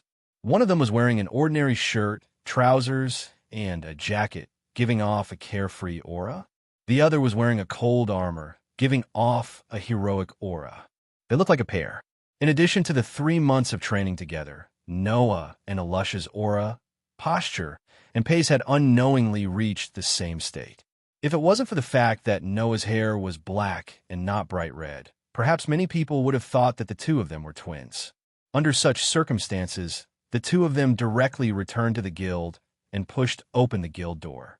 Hearing the usual clamor inside and looking at the noisy scene in front of them, they looked at each other and smiled knowingly. Obviously, no matter if it was Noah or Elisha, they felt unusually close to the lively atmosphere of the fairy tale. Unfortunately, this amiable mood was quickly interrupted by a rude roar. Elisha! Accompanied by this immature roar, a figure jumped up from the table in front of them. Like a hungry tiger pouncing on its prey, It fiercely pounced towards Alusha, who was beside Noah. "Let's have a showdown." Hearing this, Alusha did not even lift her eyes, as if she was used to this scene. When the figure was not far from her, she nimbly shifted to the side and threw out a punch, heavily smashing the nose of the figure pouncing towards her. Pump! Ah! A muffled sound and a blood-curdling scream reverberated throughout the entire fairy tale guild. The figure that had pounced on Alusa was also sent flying to the side like a large piece of trash. Noah, who was standing beside Alusha, was not as expressionless as Alusha, who did not even lift his eyelids. However, when the figure pounced towards Alusha, he calmly took a step back. Thus, the figure that was supposed to hit Noah flew past less than 10 centimeters in front of Noah, fiercely smashing into the wall not far away. Pong! Immediately, a hole was smashed into the wall. The figure that pounced towards Alusha was directly embedded into the wall. Its eyes rolled back, mouth wide open, and slowly slid to the ground, smoke rising from its body. Really? At this time, Alusha finally sighed. "I don't really want to fight today, so let's not duel. Can you not wait until you're done fighting before saying this?" Noah could not help but cover his face. He then looked at Gray, who was only wearing a pair of shorts and had circles in his eyes. He felt that he had no strength left in his body. Also, Gray, I think it's necessary to put on clothes first before proposing a duel, at least when your opponent is a girl. Stop nagging. Gray, whose eyes were still in circles, could only lie on the ground and moan with tears in his eyes. At this time, a voice sounded from the corner of the guild. So strong. Hearing this unfamiliar voice, Noah and Alusha both immediately looked towards the direction of the voice. They saw that in front of the guild's bar, a little boy who looked about 10 years old, younger than Noah and Alusha, with rare cherry-colored hair and a thick scarf around his neck, was standing there. There was a luggage bag beside him, and it was obvious that he had just arrived at the guild. "Hey, what's your name?" The cherry-colored little boy was very excited and jumped, pointing at Alusha, and said this unceremoniously. "You can actually take down that idiot in an instant. I'm interested in you now." "Who are you calling an idiot?" Gray, who was lying weakly on the ground, immediately jumped up as if he was revived, the veins on his forehead popping out. "Do you want to fight? Hang your eyes. Forget it. Hang your eyes." The little boy laughed. "You can't even beat a girl. I'm not afraid of you." Gray's expression suddenly froze, and he couldn't move. Not only Gray, but everyone in the guild also fell silent at this moment, causing the surrounding atmosphere to be very oppressive. It was as if a scourge was about to be born, and they looked at Alusha with fear. Oh! Alusha's mouth slightly curved into a happy arc, but this expression made everyone in the guild, except for Noah, tremble in their hearts. "What's your name?" "Me?"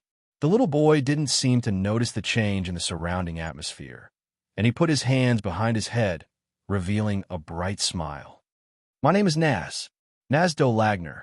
Looking at the bright smile on the face of the little boy named Naz in front of him, Noah, who had been observing Naz, didn't know why, but his expression began to soften, as if he was basking in the soft sunshine, and he couldn't help but have a good impression of Naz.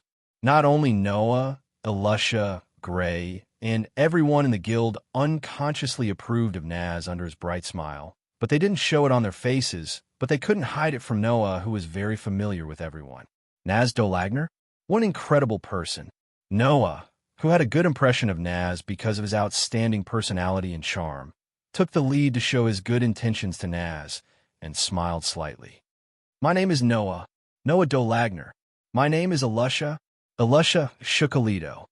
Noah and Alusha? Naz, who was extremely arrogant just a moment ago, raised his fingers and counted to 2 before smiling happily. "Ignir, I've remembered 2 more names." "Ignir?" Noah asked curiously. "Who is Ignir?" Hearing these words, Naz puffed out his chest and said proudly, "Igoniel is my father. He is the strongest dragon in the world." Dragon? Everyone in the fairy tale guild was collectively speechless. Dragon? Noah froze for a moment. then said in an uncertain tone, "Naz, you mean your father is a dragon?" "Yes." Seeing everyone in the guild showing a doubtful look, Naz shouted angrily as if he was insulted. "I'm not lying. My magic was also taught to me by a guild. It's called Dragon Slayer magic." Everyone in Fairy Tale looked at each other in dismay. Although there were many excellent magic shooters in the Fairy Tale Guild, there were not many who were truly knowledgeable because of their style. However, they had heard of the Dragon Slayer magic. It was a magic that could transform the user's physique into that of a dragon, and was used to kill dragons. It was said that the magic shooters who used the Dragon Slayer magic would have the physique of a dragon. Their skin would be comparable to dragon scales, their claws would be comparable to dragon claws, and their teeth would be comparable to dragon fangs. They could eat substances that corresponded to the type of Dragon Slayer magic they practiced to recover their physical strength, magic, and increase their strength. Magic used to fight against dragons? Needless to say, it was definitely a very powerful magic. Such a powerful magic, and now there was a child younger than Noah and Alusha saying that she knew it. Who would not doubt it? Besides, the Dragon Slayer magic was a lost magic, an ancient magic that had been lost. It was a super rare type in ancient times. Now that it suddenly appeared in front of them, who would believe it? Only Noah's expression gradually became serious after sensing the magic on Naz's body.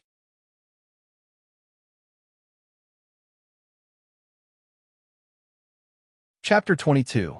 In Noah's perception, Naz's magic power was like a chemical substance. Every element that made up this chemical substance seemed to be clearly presented in front of Noah's eyes and imprinted into Noah's perception. Therefore, while the rest of the people in the Fairy Tale Guild were still skeptical about Naz's words, Noah almost believed Naz. To some extent, a person's magic power could also be seen as a person's aura.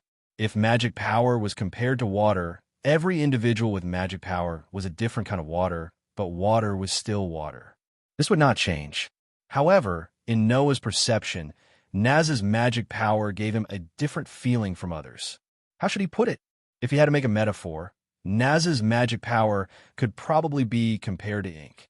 Although ink could also be regarded as a kind of water, it was different from other water and definitely had its own taste. However, it could not be drunk and had a smell that ordinary water did not have. Even its color was black. It could be seen at a glance that it was different from water. Now, Naz's magic power gave Noah this feeling. Even if it was still water, it was obviously different from the magic power of ordinary people. It was very special. Of course, there was nothing strange about it being special. After all, Naz learned the lost magic that had been passed down from ancient times and even lost. It was not unusual for his magic power to be different from others.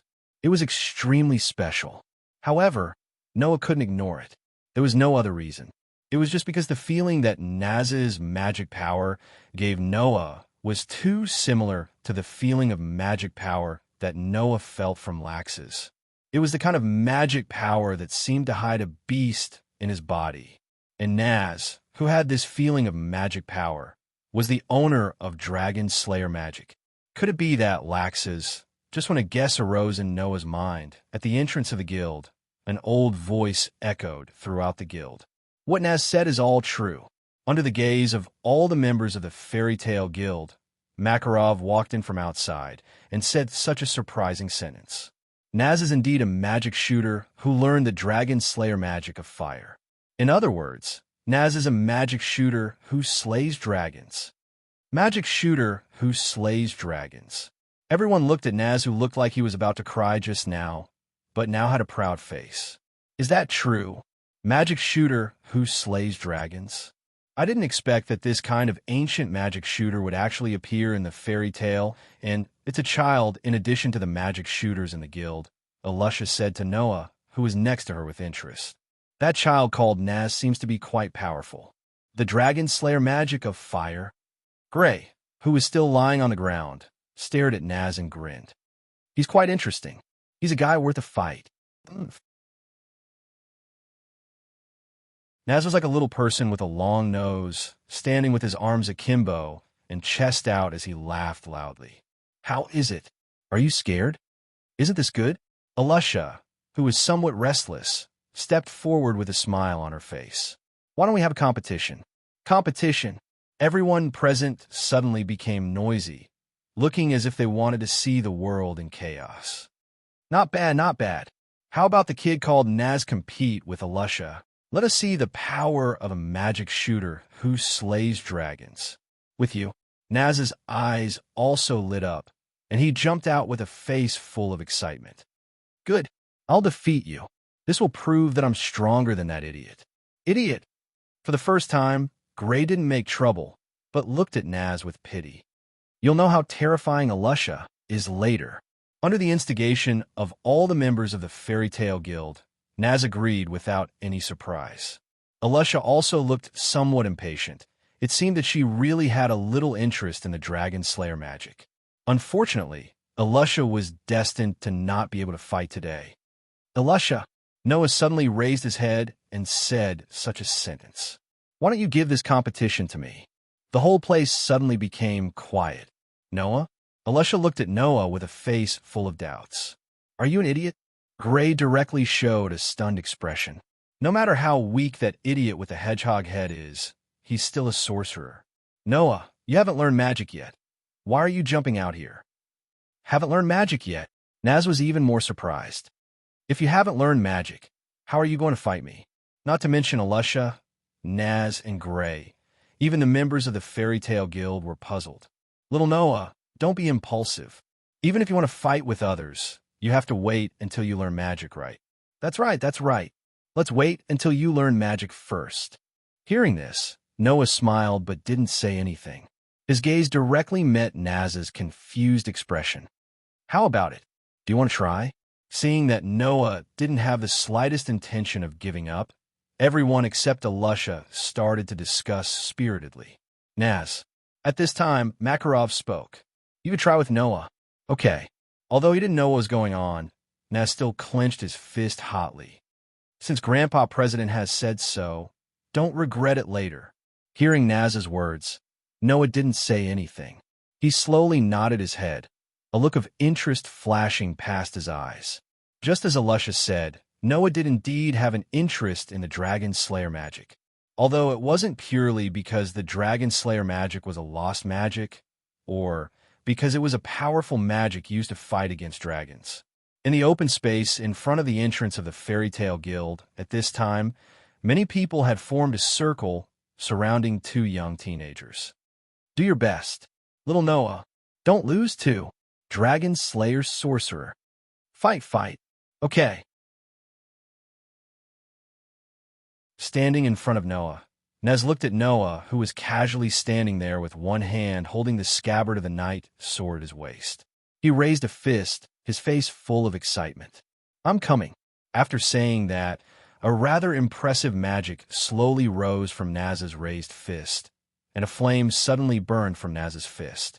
Under the gaze of everyone present, he shouted and rushed straight towards Noah. "Fire Dragon's Iron Fist." When Naz rushed to less than 2 meters in front of Noah, Naz jumped up and raised his fist high. The flame on it condensed slightly and fiercely punched towards Noah's chest. A light breeze blew the hair in front of Noah's forehead, exposing a pair of pitch-black, extremely deep eyes under Noah's bangs in front of Naz's eyes. Staring at the fist covered in flames, when it was about to reach his chest, Noah took a step to the left unhurriedly. After 3 months of training, Noah's reflexes had been trained to be extremely outstanding. And in Noah's view, Naz's fist was simply too slow compared to Alusha's swift and violent slash. Thus, Noah's step just happened to dodge Naz's flame fist that was smashing towards him. His body slightly tilted, and his palm was like a needle passing through Naz's arm and very lightly imprinted on Naz's shoulder. Bang! With a muffled sound, Naz, who was hit by Noah's palm, was like being struck by lightning. With a groan, he flew back at a speed faster than when he came, and finally smashed into the ground not far away. He cried out in pain and fell with his limbs in the air. The surrounding sound instantly disappeared.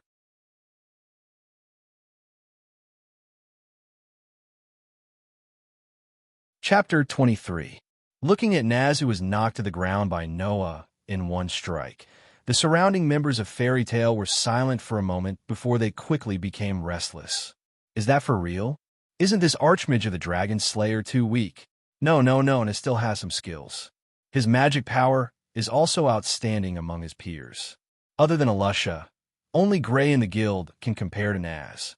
In other words, it's not that Naz is too weak, but that Noah is too strong. I knew it. The chairman's grandson definitely won't only have the advantage of having powerful magic power. The Archmages of Fairy Tale kept clamoring. As members of the same guild, adults, and Archmages, they could see how capable Naz was. Naturally, they could also see that Noah was the real deal. However, it was precisely because of this that the Archmage of the Dragon Slayer they were looking forward to was knocked down in one strike. This unforeseen event caught everyone off guard. Below the stage, Gray's face was also filled with disbelief as he looked at Naz, who was knocked down. His mouth even formed an O shape.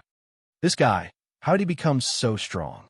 Makarov, who was standing slightly in front of the crowd, also opened his eyes wide. He looked at Noah, who was holding the scabbard of the knight, sword at his waist with one hand, and didn't even change his position. He then looked at Alusha, who was beside him with a matter-of-fact expression, and couldn't help but smile. He's grown up. The surrounding clamor seemed to have woken Naz up. He flipped over, stood up, and fiercely glared at Noah.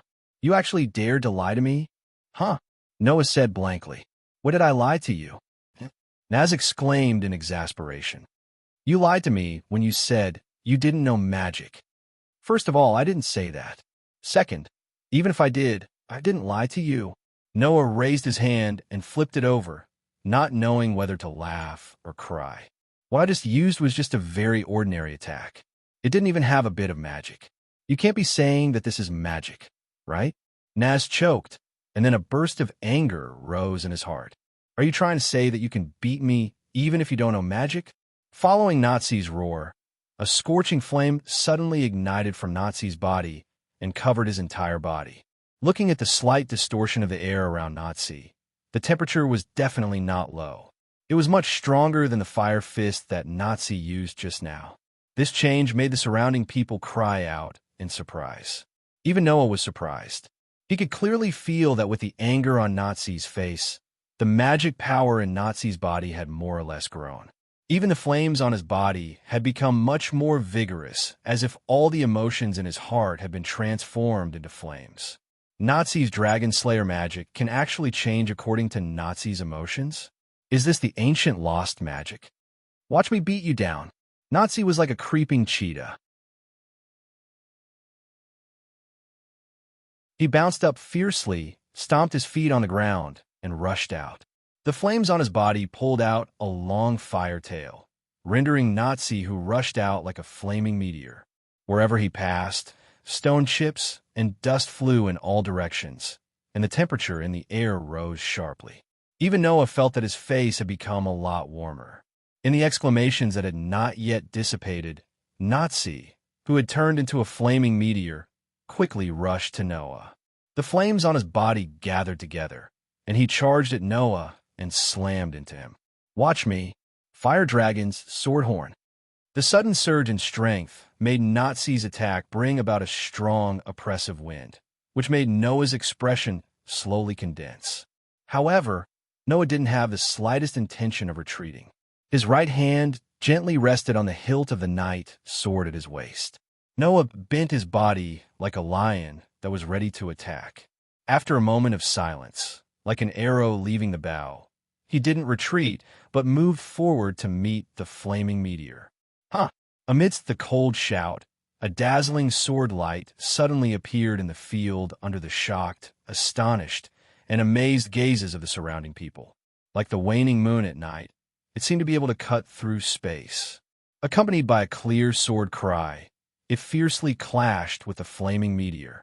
The expected fierce collision didn't appear. The waning moon-like sword light was like an illusory image. It directly swept through the flaming meteor as if it was cutting through water. In the end, it swept out from the end of the flaming meteor's fiery tail. After the waning moon-like sword light swept out from the end of the flaming meteor, the sword light, and the flaming meteor strangely disappeared at the same time. It was as if they never existed in the first place. In the center of the field, Noah still maintained his posture with one hand on the hilt of the knight sword at his waist. Nazi also maintained his posture like a creeping cheetah that was about to spring out. Both of them lowered their heads, and their expressions couldn't be seen clearly. It was as if nothing had happened.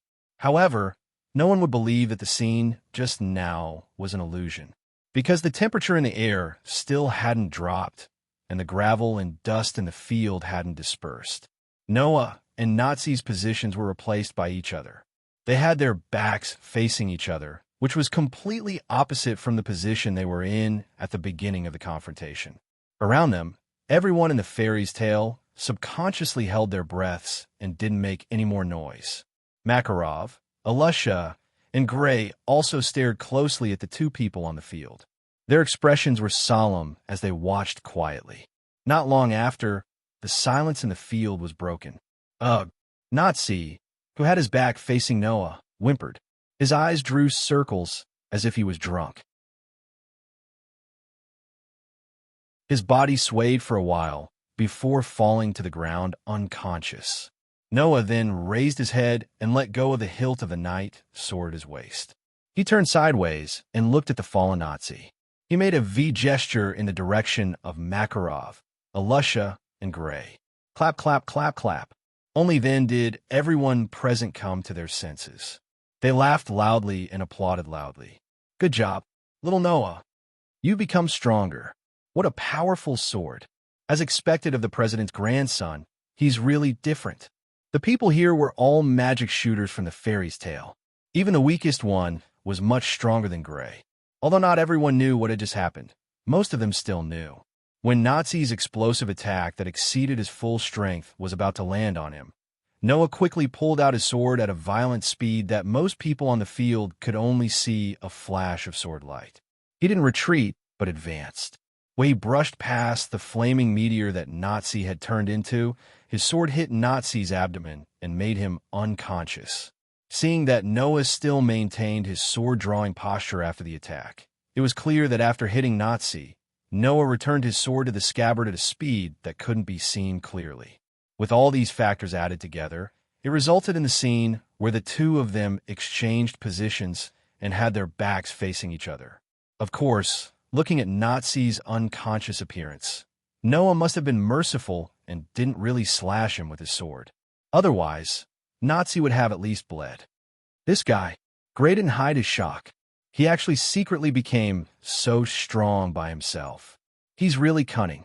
Makarov, who heard Gray talking to himself, laughed and turned his head to look at Alusha. I'm sorry to trouble you with Noah. It's all Noah's own efforts to have such outstanding sword skills. Alusha shook her head and smiled as she looked at Noah, who was surrounded by everyone in the field. Moreover, I've also received a lot of care. Makarov nodded with a smile. His gaze turned to Noah, and the look in his eyes gradually became peaceful. Do your best, my grandson.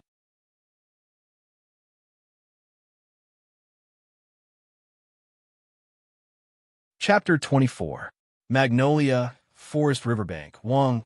The surge of mana caused the air to vibrate and expand like ripples, wrapping around the pitch-black beads and suspending them beside the owner of the mana. Noah's eyes were closed, and pitch-black beads covered in the light of magic floated around him. It was almost exactly the same as when he trained his magic power control in the past.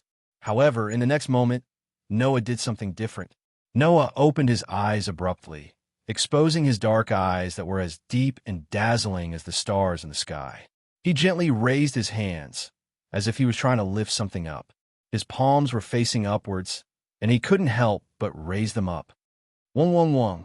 Following Noah's actions, the mana that surged out from Noah's body became denser and denser, causing the glow on the pitch-black beads to increase greatly.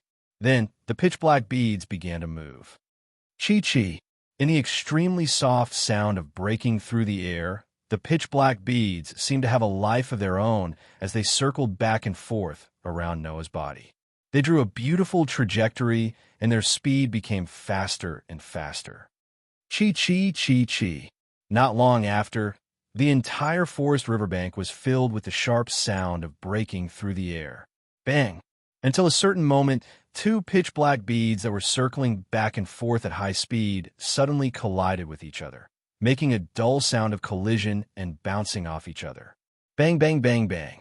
This collision seemed to have caused a chain reaction as the dull sound of collision sounded one after another, causing the number of pitch-black beads circling around Noah's body to decrease gradually. It was unknown how long it took before it stopped.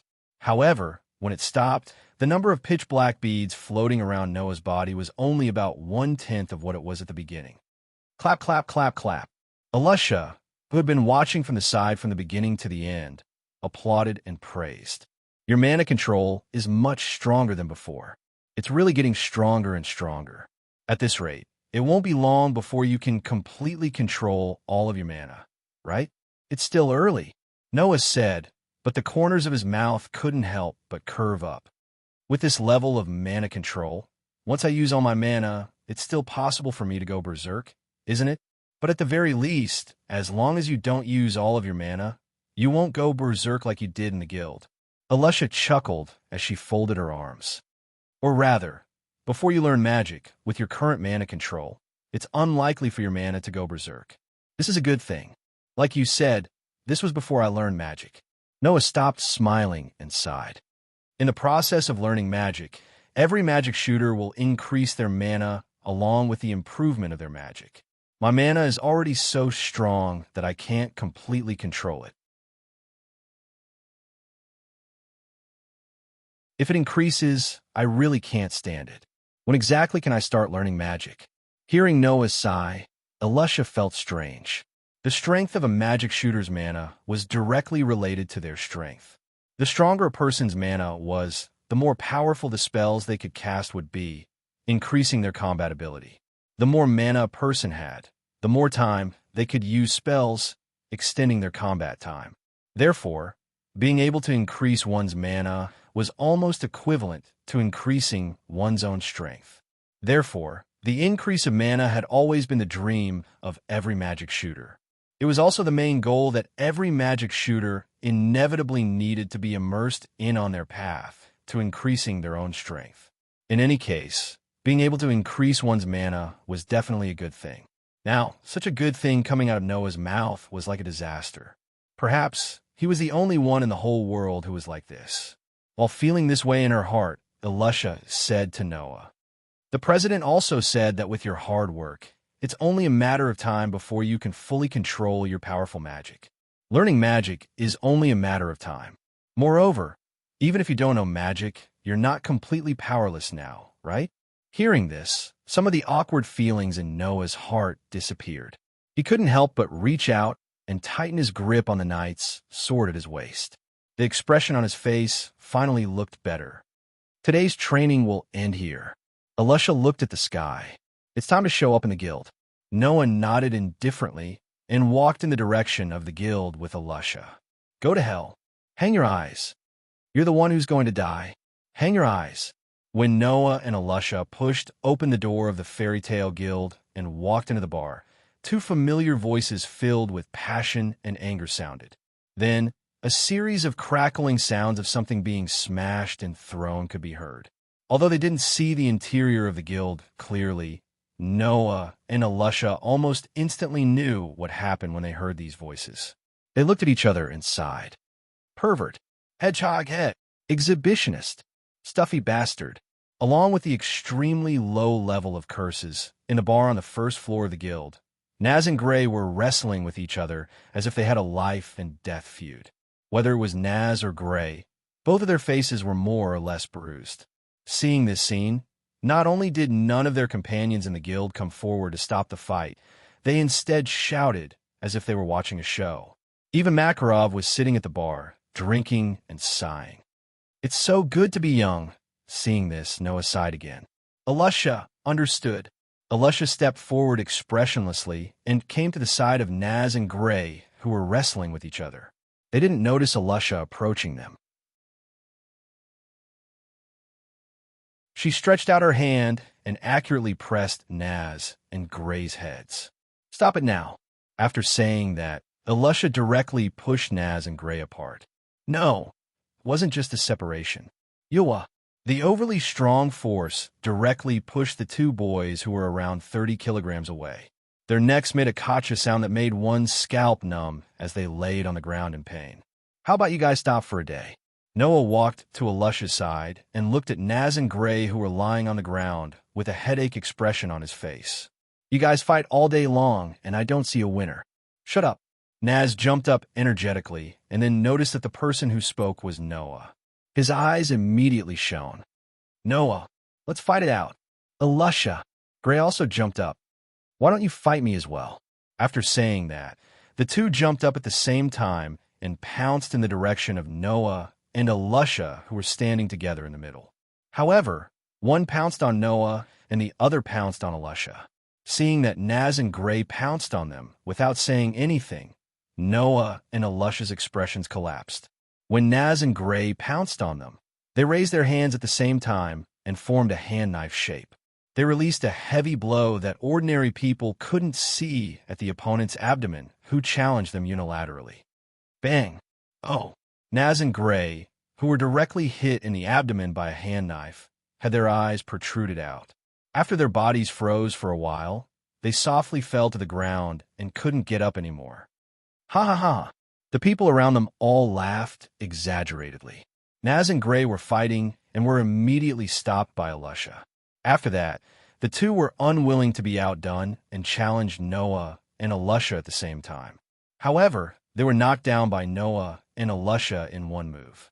Now, it happened almost every day. Should I say, is this really the style of this guild?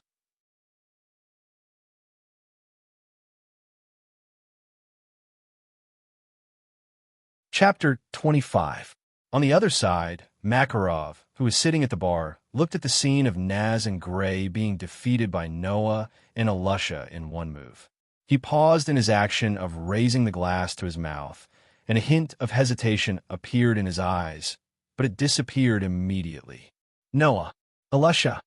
Makarov, who had made up his mind, put the glass in his hand on the bar next to him and waved to Noah and Elisha. You two come here. I have something to say to you. Noah and Elisha, who were about to preach to Naz and Gray, were startled at the same time. They looked at Makarov with a puzzled face and habitually looked at each other, seeing the puzzlement and curiosity in each other's eyes. Noah, who came to Makarov with Elisha, tilted his head and asked, Grandpa, what's wrong? Is there anything we can help with? No, it's about your own matters. Makarov burped with the smell of alcohol and said something that surprised Noah and Elisha with this sloppy look. I just want to ask you, do you want to start officially accepting commissions and go out to work? Work? Noah and Elisha's eyes lit up. Work? The others in the guild also exclaimed, and even the half-dead Naz and Gray jumped up. The so-called magic shooters were, in fact, a special group of people who could use mana and release magic. Generally speaking, as long as one could use magic proficiently, no matter what kind of magic it was, this person could be called a magic shooter. However, for magic shooters, they were more inclined to be able to use magic and join a guild. Only then would they be considered a proper magic shooter. After all, magic shooters had to complete all kinds of work to earn remuneration. A proper guild that could accept commissions from all over the Fiori kingdom and provide options for the magic shooters in the guild was naturally indispensable. That was why there was such an unspoken rule. So strictly speaking, Noah, who had not started learning magic, could not be considered a proper magic shooter even though he had joined the guild. As for Elisha, she was already quite proficient in using magic and was even better than the average adult magic shooters. In addition, she also had excellent swordsmanship and skills in using various weapons. In a way, she was more mature than Noah on the path of a magic shooter. However, even so, Makarov did not allow Elisha to accept commissions and go out to work. Instead, he allowed Elisha to improve her abilities first. When she had a certain ability and could take charge of things independently, he would then admit that Elisha had the ability to go out to work. Before that, Elisha's living expenses were paid by the guild. When Elisha was able to go out to work, she would use her remuneration to pay for it. Therefore, Elisha, who could use magic proficiently and was a member of the fairy tale, could be called a magic shooter. However, to the internal members of the guild, a child who could not work was naturally not considered a mature magic shooter. Even Alusha was like this, not to mention Noah, who had not started learning magic. Now, Makarov's words were admitting that Noah and Alusha already had the ability to accept commissions, go out to work, and take charge of things independently. How could Noah and Alusha not be happy? How could the rest of the fairy tale not be surprised? After all, even Laxus waited until he was 13 years old before Makarov admitted that he had the ability to take charge of things independently and allowed him to accept commissions from the guild and go out to work. Grandpa. Thus, after the excitement, Noah, who had calmed down first, had a look of worry on his face. Is it okay to let us go out to work now? Hearing Noah's words, Alusha, Naz, Gray, and the rest of the guild reacted. I know what you were worried about, but since I asked this, it naturally means that you have a certain degree of ability and can take charge of things independently. Otherwise, how could I allow you to go out of work so easily? In front of everyone in the guild, Makarov jumped down from the bar counter and put his hands behind his back. He raised his head and looked at Alusha. Alusha, although your equipment-changing magic is very common, your mastery of magic is not inferior to some of the magic shooters in the guild. Moreover, you have outstanding swordsmanship. Even the magic shooters in the guild do not have this ability. The average magic shooters are no longer your opponent. After saying this, Makarov looked at Noah, who had been staring at him, and smiled until his eyes narrowed into slits. As for Noah, although you have not officially started learning magic, you have already developed swordsmanship that is not inferior to Alusha's in this period of time. Even if your ability is not as good as Alusha's when she goes all out, it is not far off. Makarov vaguely glanced at the knight's sword that he had given to Noah at his waist. He made up his mind and nodded at Noah. In a situation where you have not yet learned how to use magic, you already have the ability that the average magic shooters cannot compare to. Accepting missions and going out for a walk can also broaden your horizons and increase your experience. It will be of great importance to the progress of your ability in the future. Therefore, you should also have some confidence in yourself. Hearing this, Noah fell silent. President, after a while, Alusha spoke with a stern expression. Please let me go out to work. It seemed that Alusha had already made her decision, and Alusha's decision also made the trace of hesitation in Noah's heart disappear. He took a deep breath and nodded at Makarov. Grandfather, no, President, I have also decided to officially accept missions and go out to work. Please allow me. Very good. Makarov grinned. Then, from today onwards, the two of you officially have the right to accept missions and go out to work. The mission form will be posted on the mission board. You can take a look at it yourselves. If you like it, just tear off the form and come to me to go through the procedures. Yes, seeing that the two youngest magic shooters in the guild were born just like that, everyone in the guild sent their blessings. Although Noah and Alusha were still young, their strength was obvious to all. They could deal with Naz and Gray, who were only 1 or 2 years younger than them, cleanly every time. In addition, there were a few duels from time to time. Everyone also admitted that Noah and Alusha had the strength to rival real magic shooters. Go to work, Naz shouted with a face full of excitement. It sounds pretty good. It's still too early for you.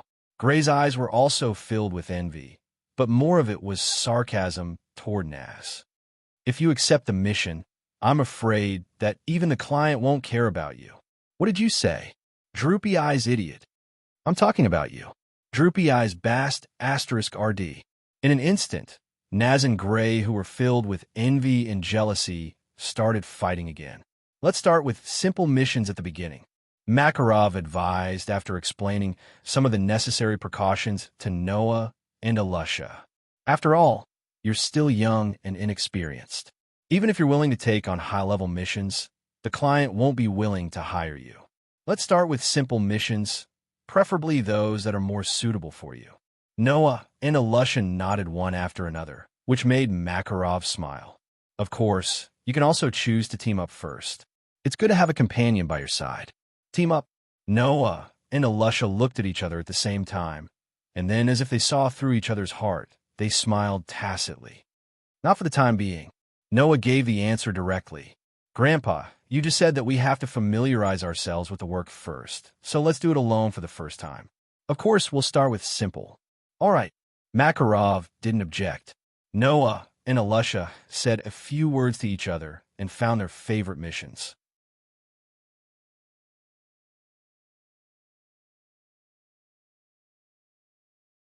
Chapter 26.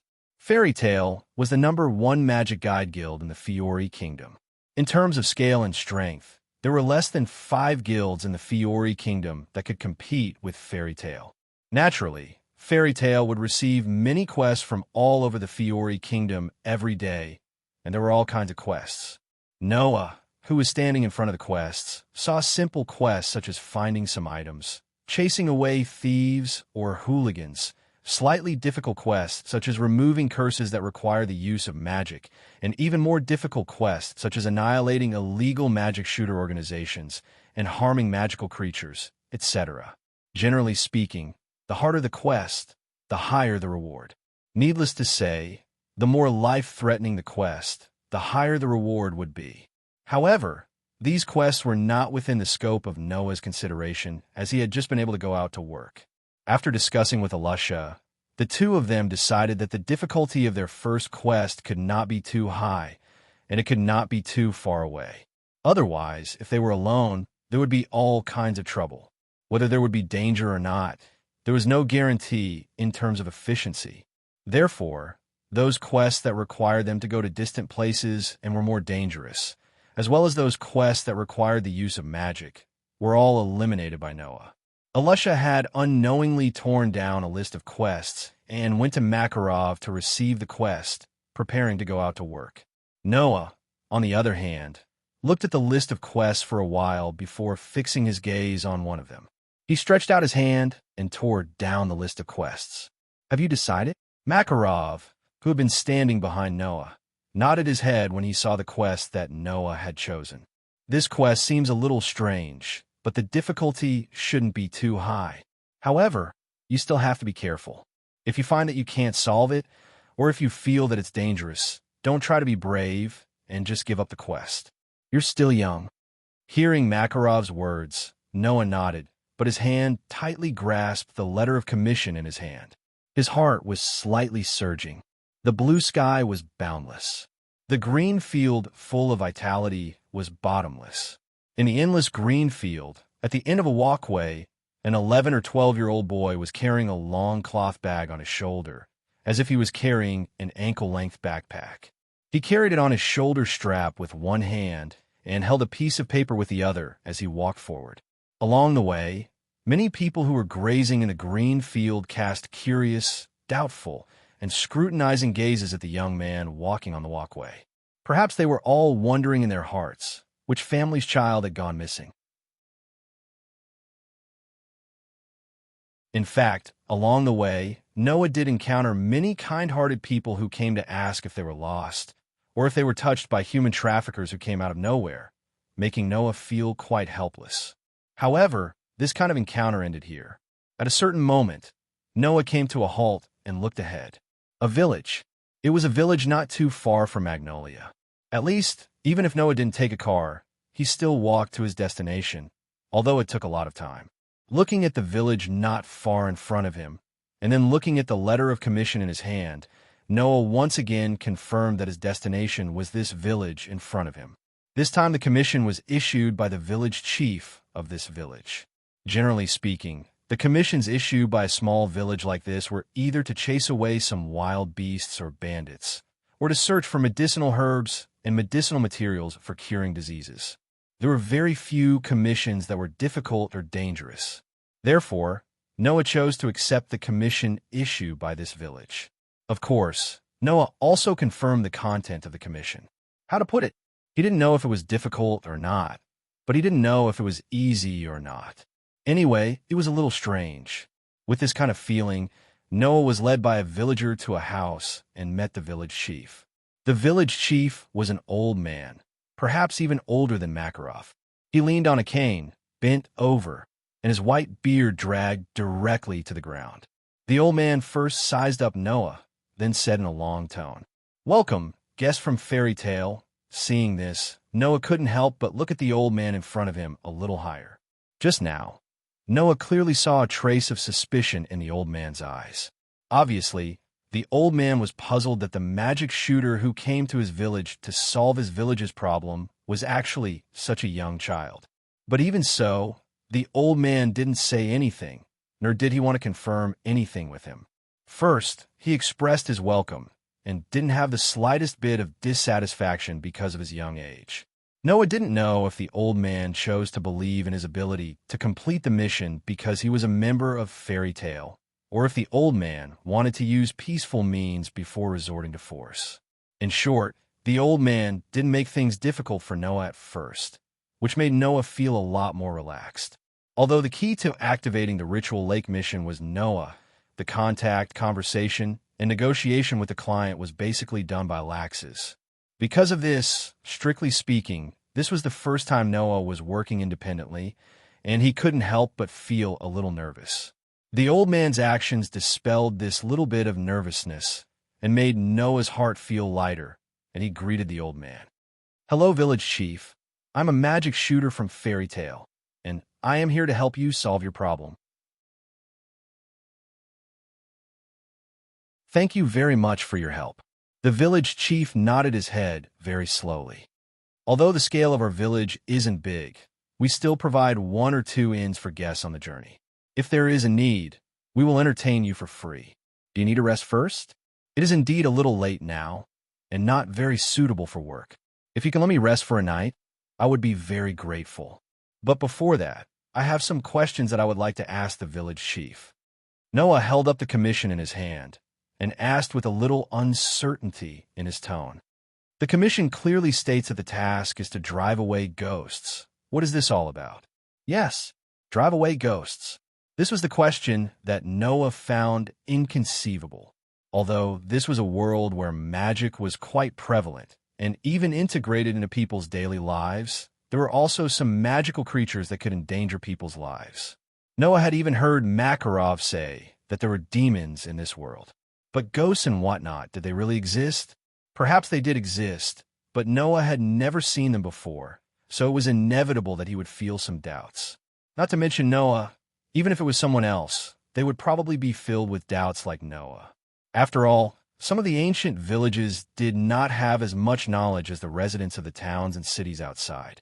Sometimes, it was not impossible for some special phenomena, the activities of weak magical creatures, and the tricks of humans with bad intentions to really be ghosts. If this was really the case, this task would not be difficult to solve, but he was afraid that there was something else that Noah could not solve. Therefore, Makarov's suggestion was only to come and take a look. If there was anything wrong, this type of commission was allowed to be abandoned. No matter what, if there were really ghosts causing trouble, Noah did not have the means to drive them away, right? Therefore, it was necessary to ask clearly. It was not known if the village chief also understood this point, but seeing that Noah directly asked about work, he started to explain slowly. Actually, not long ago, the villagers who went into the forest to hunt often heard the sound of ghosts crying.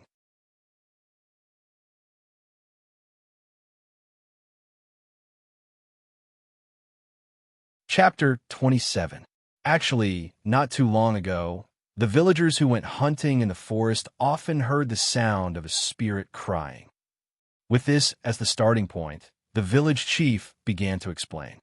Not too far away from the village, there was a forest that was rarely visited by humans. There wasn't anything special about this forest, unlike the forest beside Villa Magnolia, where there were all kinds of magical creatures. This was just a normal forest. At most, there were only a few wild beasts or weak magical creatures. Because of this, the village treated this forest as a hunting ground. Every day, they would go hunting in the forest, and it was the main source of food for the village. Not too long ago, when many villagers went hunting in the forest, they could faintly hear the sound of a girl crying. At first, the villagers thought that it was a child who had mistakenly entered the forest and wanted to find the child and bring her out. Who knew? Before the villagers could begin to search for the child, a strange phenomenon occurred. No one naturally didn't know what the strange phenomenon was. But according to the village chief, there was a hole in the sky. Because of this strange phenomenon, the villagers didn't continue to search for the child. But since then, they could still hear the sound of the child crying in the forest from time to time. Moreover, there would always be a hole in the sky from time to time, which made people's hair stand on end. Thus, the saying that the crying child in the forest was a spirit that would bring a curse when she cried, and the spirit that caused the sky to crack spread throughout the village. The villagers in the village were relatively simple people, and they didn't doubt this saying at all. Thus, gradually, the villagers didn't dare to enter the forest to hunt anymore. This caused the village, which used to prey in the forest as their main source of food, to not have as much food as before, which caused quite a bit of trouble. With no other choice, the village chief could only send out a request to the nearest magic guide guild and invite someone to banish the spirit. To be more precise, it should be to find the true source of the crying and the truth behind the crack in the sky, so that the village could return to its previous state. The reward was pooled together by the villagers. Although it's not much, only 200,000 J, we still want to ask for your help. The village chief slightly lowered his head and bent his waist. For his age, this kind of bow was already the limit. Can you accept our request? Noah frowned slightly and fell silent. It wasn't that Noah didn't want to accept the commission, but the commission itself had too many uncertainties. Noah didn't know if he could complete the commission by himself. As for the reward, for such an uncertain mission, it was neither too much nor too little. It could only be said that as long as there were no accidents, the reward would be considerable. Moreover, Noah didn't care much about the reward. In terms of money, he still had the 1 million J reward from the last activation of the Ritual Lake mission. He wasn't in a hurry to use money, so he didn't need to care too much about the reward. After pondering for a while, Noah said, "To be honest, village chief, there are too many uncertainties in this case. We can't be sure if it was the spirit that caused the sky to crack. I can't guarantee that I can provide help to all of you, so I would like to stay in the village for the night and go to the forest to take a look tomorrow. Is that okay?" "Yes. Thank you very much." The village chief's voice was a little more relaxed, which made Noah smile. He tightened the long cloth bag on his shoulder like a backpack and began to think about what he should pay attention to for tomorrow's mission. As a village, although the scale of this village wasn't big, it wasn't very backward. Although the houses were a little old compared to the buildings in Magnolia, the style was almost the same, unlike some villages that only had stone houses. The inn provided to Noah was a little small, but it was impeccable. There was nothing to complain about. Under the village chief's instructions, the owner of inn also knew that Noah was a magic shooter from Fairy Tale. He had specially come to help the village solve the problem caused by the spirit, so he didn't charge Noah for the accommodation. However, unlike the village chief, when the owner of the inn found out that the sorcerer who came from Fairy Tale was such a child, although he did not say anything, there was an unconcealable disappointment in his eyes, which made Noah quite gloomy. Let's hope tomorrow's mission can be completed smoothly. With this thought in mind, Noah settled down a little and came out of the room. He sat down at a wooden table in the inn's lobby, ordered some food, and began to replenish the energy he had expended during the day's travel. However, just as Noah was enjoying his dinner, 3 people came to the entrance of the inn. They were about 11 or 12 years old. They should be the same age as Noah, but they were very eye-catching. As for why, it was because these 3 boys and girls around the age of 11 or 12 all had a head of eye-catching white hair. Standing in the middle was a girl with long white hair tied into a ponytail. She was wearing a revealing swimsuit. Her face was very ugly, and her eyes were very fierce. Standing on the left of the girl was a boy who was wearing a formal suit and shorts like a student. His figure was considered tall and sturdy among his peers. His skin was a little dark, but his face had a weak expression. It was a sharp contrast to the ponytail girl. It made people wonder if there was a mistake. As for the one standing on the right of the girl, it was a little girl who was the shortest and looked the youngest. She had the head of a little sister and was wearing a cute dress. At this time, the little girl with the head of a little sister was saying something to the ponytail girl with a face full of worry, but the ponytailed girl turned a deaf ear. The tall and sturdy boy also seemed to be trying to persuade the ponytailed girl with a weak face. As a result, the ponytailed girl glared fiercely at him. He shrunk his head and hid to the side without any backbone. His face looked as if he was about to cry, which made people unable to help but laugh. This strange trio naturally attracted Noah's attention. He immediately slowed down his eating speed and observed them with interest. Just as Noah was observing the three white-haired boys and girls, the ponytail girl seemed to have noticed Noah's gaze. She turned her head, and her gaze met with Noah's. Noah could clearly see that the other party's face was clearly unhappy. It was obvious that she did not like Noah's gaze. Just as she was about to glare at Noah, she noticed the fairy tale guild emblem on the back of Noah's right hand. The ponytailed girl was startled, and then a puzzled expression appeared on her face. It was as if she was painstakingly looking for someone, but in the end found that the person she was looking for did not match the appearance of the person she was looking for. However, the ponytail girl quickly threw this to the side. Ignoring the advice of the weak boy and the worried girl, she walked towards Noah's direction. Seeing this, no matter how stupid Noah was, he could guess it. The other party was coming for him. Hey! As expected, the ponytail girl directly arrived in front of Noah's table and asked very rudely, "You are the sorcerer of fairy tale? The person who came to resolve the ghost incident in the forest beside this village?" The ponytail girl's tone sounded like she was looking for trouble, causing Noah to frown deeply. He put down the cutlery in his hand. "Sister Mira." At this moment, the girl with the head of a younger sister wearing a cute one-piece dress came over. She pulled on the ponytailed girl's arm as if trying to mediate a fight. She lowered her head deeply to Noah and apologized profusely. I'm sorry. Sister Mira did not mean any harm. I'm really sorry." The tall and sturdy boy also came over and bowed fiercely to Noah. "My sister really did not mean any harm. Please don't blame her." Noah nodded at the three of them. There was no anger in his tone. "May I ask why you are looking for me?" "My name is Mira Jenny Strauss." The young girl named Myra's delicate face curled into a sinister smile as she said these words. "Although I'm very sorry, your job is now ours."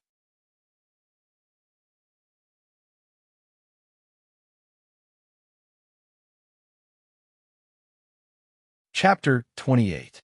Mira Jenny Strauss. That was the name of the girl who exuded the aura of a bad girl. Elfman Strauss.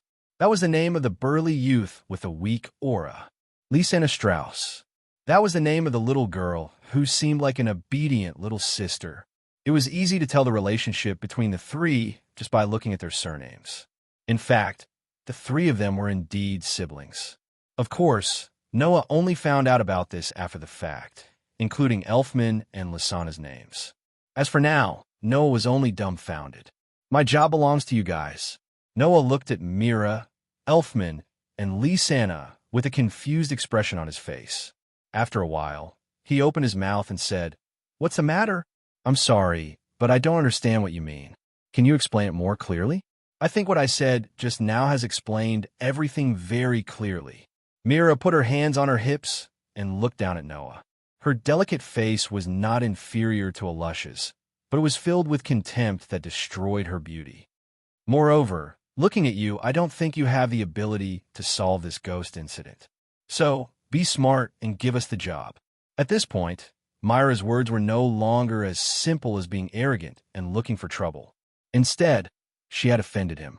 Therefore, even Noah, who was very good at controlling his emotions, couldn't help but feel a little displeased with Myra's words. He unconsciously reached out his hand and touched the long cloth bag at the side. He looked at Mira and the corners of his lips curled up. "You mean to say that you have the ability to solve this matter, even though you're about the same age as me?" Hearing this, Mira did not respond to Noah's words immediately. Instead, he glanced at the strip-shaped cloth bag that Noah was stroking. He still had a sinister expression on his face, but a hint of vigilance secretly rose in his heart. After all, it wasn't difficult for people to guess what was inside a cloth bag of this shape. However, Mira didn't have the slightest intention of letting him off. You think you're a magic shooter just because you're armed? It's pretty easy to be a magic shooter for fairy tale. Noah, who had just turned a blind eye to Myra's words, suddenly opened his eyes. His gaze towards Mira began to turn cold, and even the mana in his body began to boil a little. Can I take it that you're provoking fairy tale? Ever since he was adopted by Makarov, Noah had lost control of his emotions a few times in fairy tale, causing the mana in his body to go berserk and almost destroyed the entire fairy tale. Noah constantly reminded himself that he had to remain calm no matter what happened. This was also the reason why Noah, at such a young age, was able to display a calmness that even adults couldn't possess. It was also because of this that Laxes, who usually didn't get along with Noah, would target Noah. Noah's emotions weren't easily affected by Laxes, which made Laxes somewhat annoyed, or rather, somewhat afraid of his younger brother. His attitude towards Noah was extremely bad. With Laxes' character, he wouldn't admit that he was somewhat afraid of his younger brother, who wasn't easily affected. This was why he targeted Noah every time, attempting to break Noah's calmness that even he was somewhat afraid of. Therefore, if Laxes was present, he would definitely know that there were only 3 factors that could affect Noah's emotions. The first was regarding Makarov, who had raised Noah. The second was causing harm to the people close to Noah. The third was any insult to the fairy's tale. It could be said that Myra's words had unintentionally triggered Noah's emotions. Mira seemed to have felt a flash of mana from Noah's body.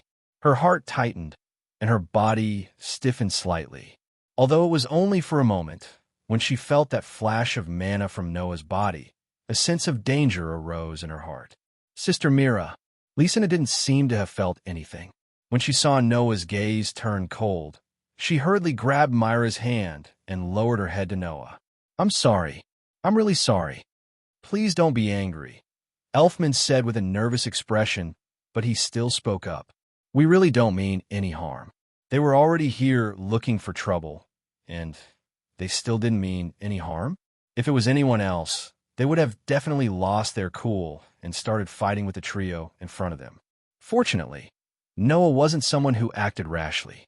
He took a deep breath and calmed his slightly fluctuating emotions, looking straight at the trio in front of him. I roughly understand why you're here. You want to take on the mission issued by this village, right? Mira snorted coldly and turned her head away, as if she didn't want to explain anything. Elfman nodded repeatedly, while Lysana seemed to be a little angry at her sister's actions. The 3 siblings' reactions were so different that Noah couldn't help but feel a little helpless. I just want to ask. Noah stared at the trio in front of him. Were you sent by the ruler of the underworld, Phantom's Lord? Ruler of the underworld, Phantom's Lord? Mira, Elfman, and Lysana were all stunned, somewhat at a loss. Seeing this, Noah knew that the 3 siblings weren't sent by the ruler of the underworld, Phantom's Lord. Just like the last time, they were here to make things difficult for Fairy Tale. Then, why are you stealing my job? Noah directly asked. I don't think I've offended you, right? Hearing Noah's words, Elfman and Lysana actually lowered their heads, looking somewhat guilty. Mira was the only one who didn't hold back. You don't need to know that. Anyway, you're a magic shooter of Fairy Tale. Just go back to the guild and change your mission. Leave the mission here to us. Noah raised an eyebrow and ignored Mira, turning his gaze to Lysina. He could see that among the 3 siblings, Mira was the standard delinquent girl. It was hard to communicate with her reasonably. Elfman's personality was rather weak, and even if he was asked, he would only stutter. Only this youngest girl, called Lysana, was easier to talk to and wouldn't ask so many questions. I'm really sorry.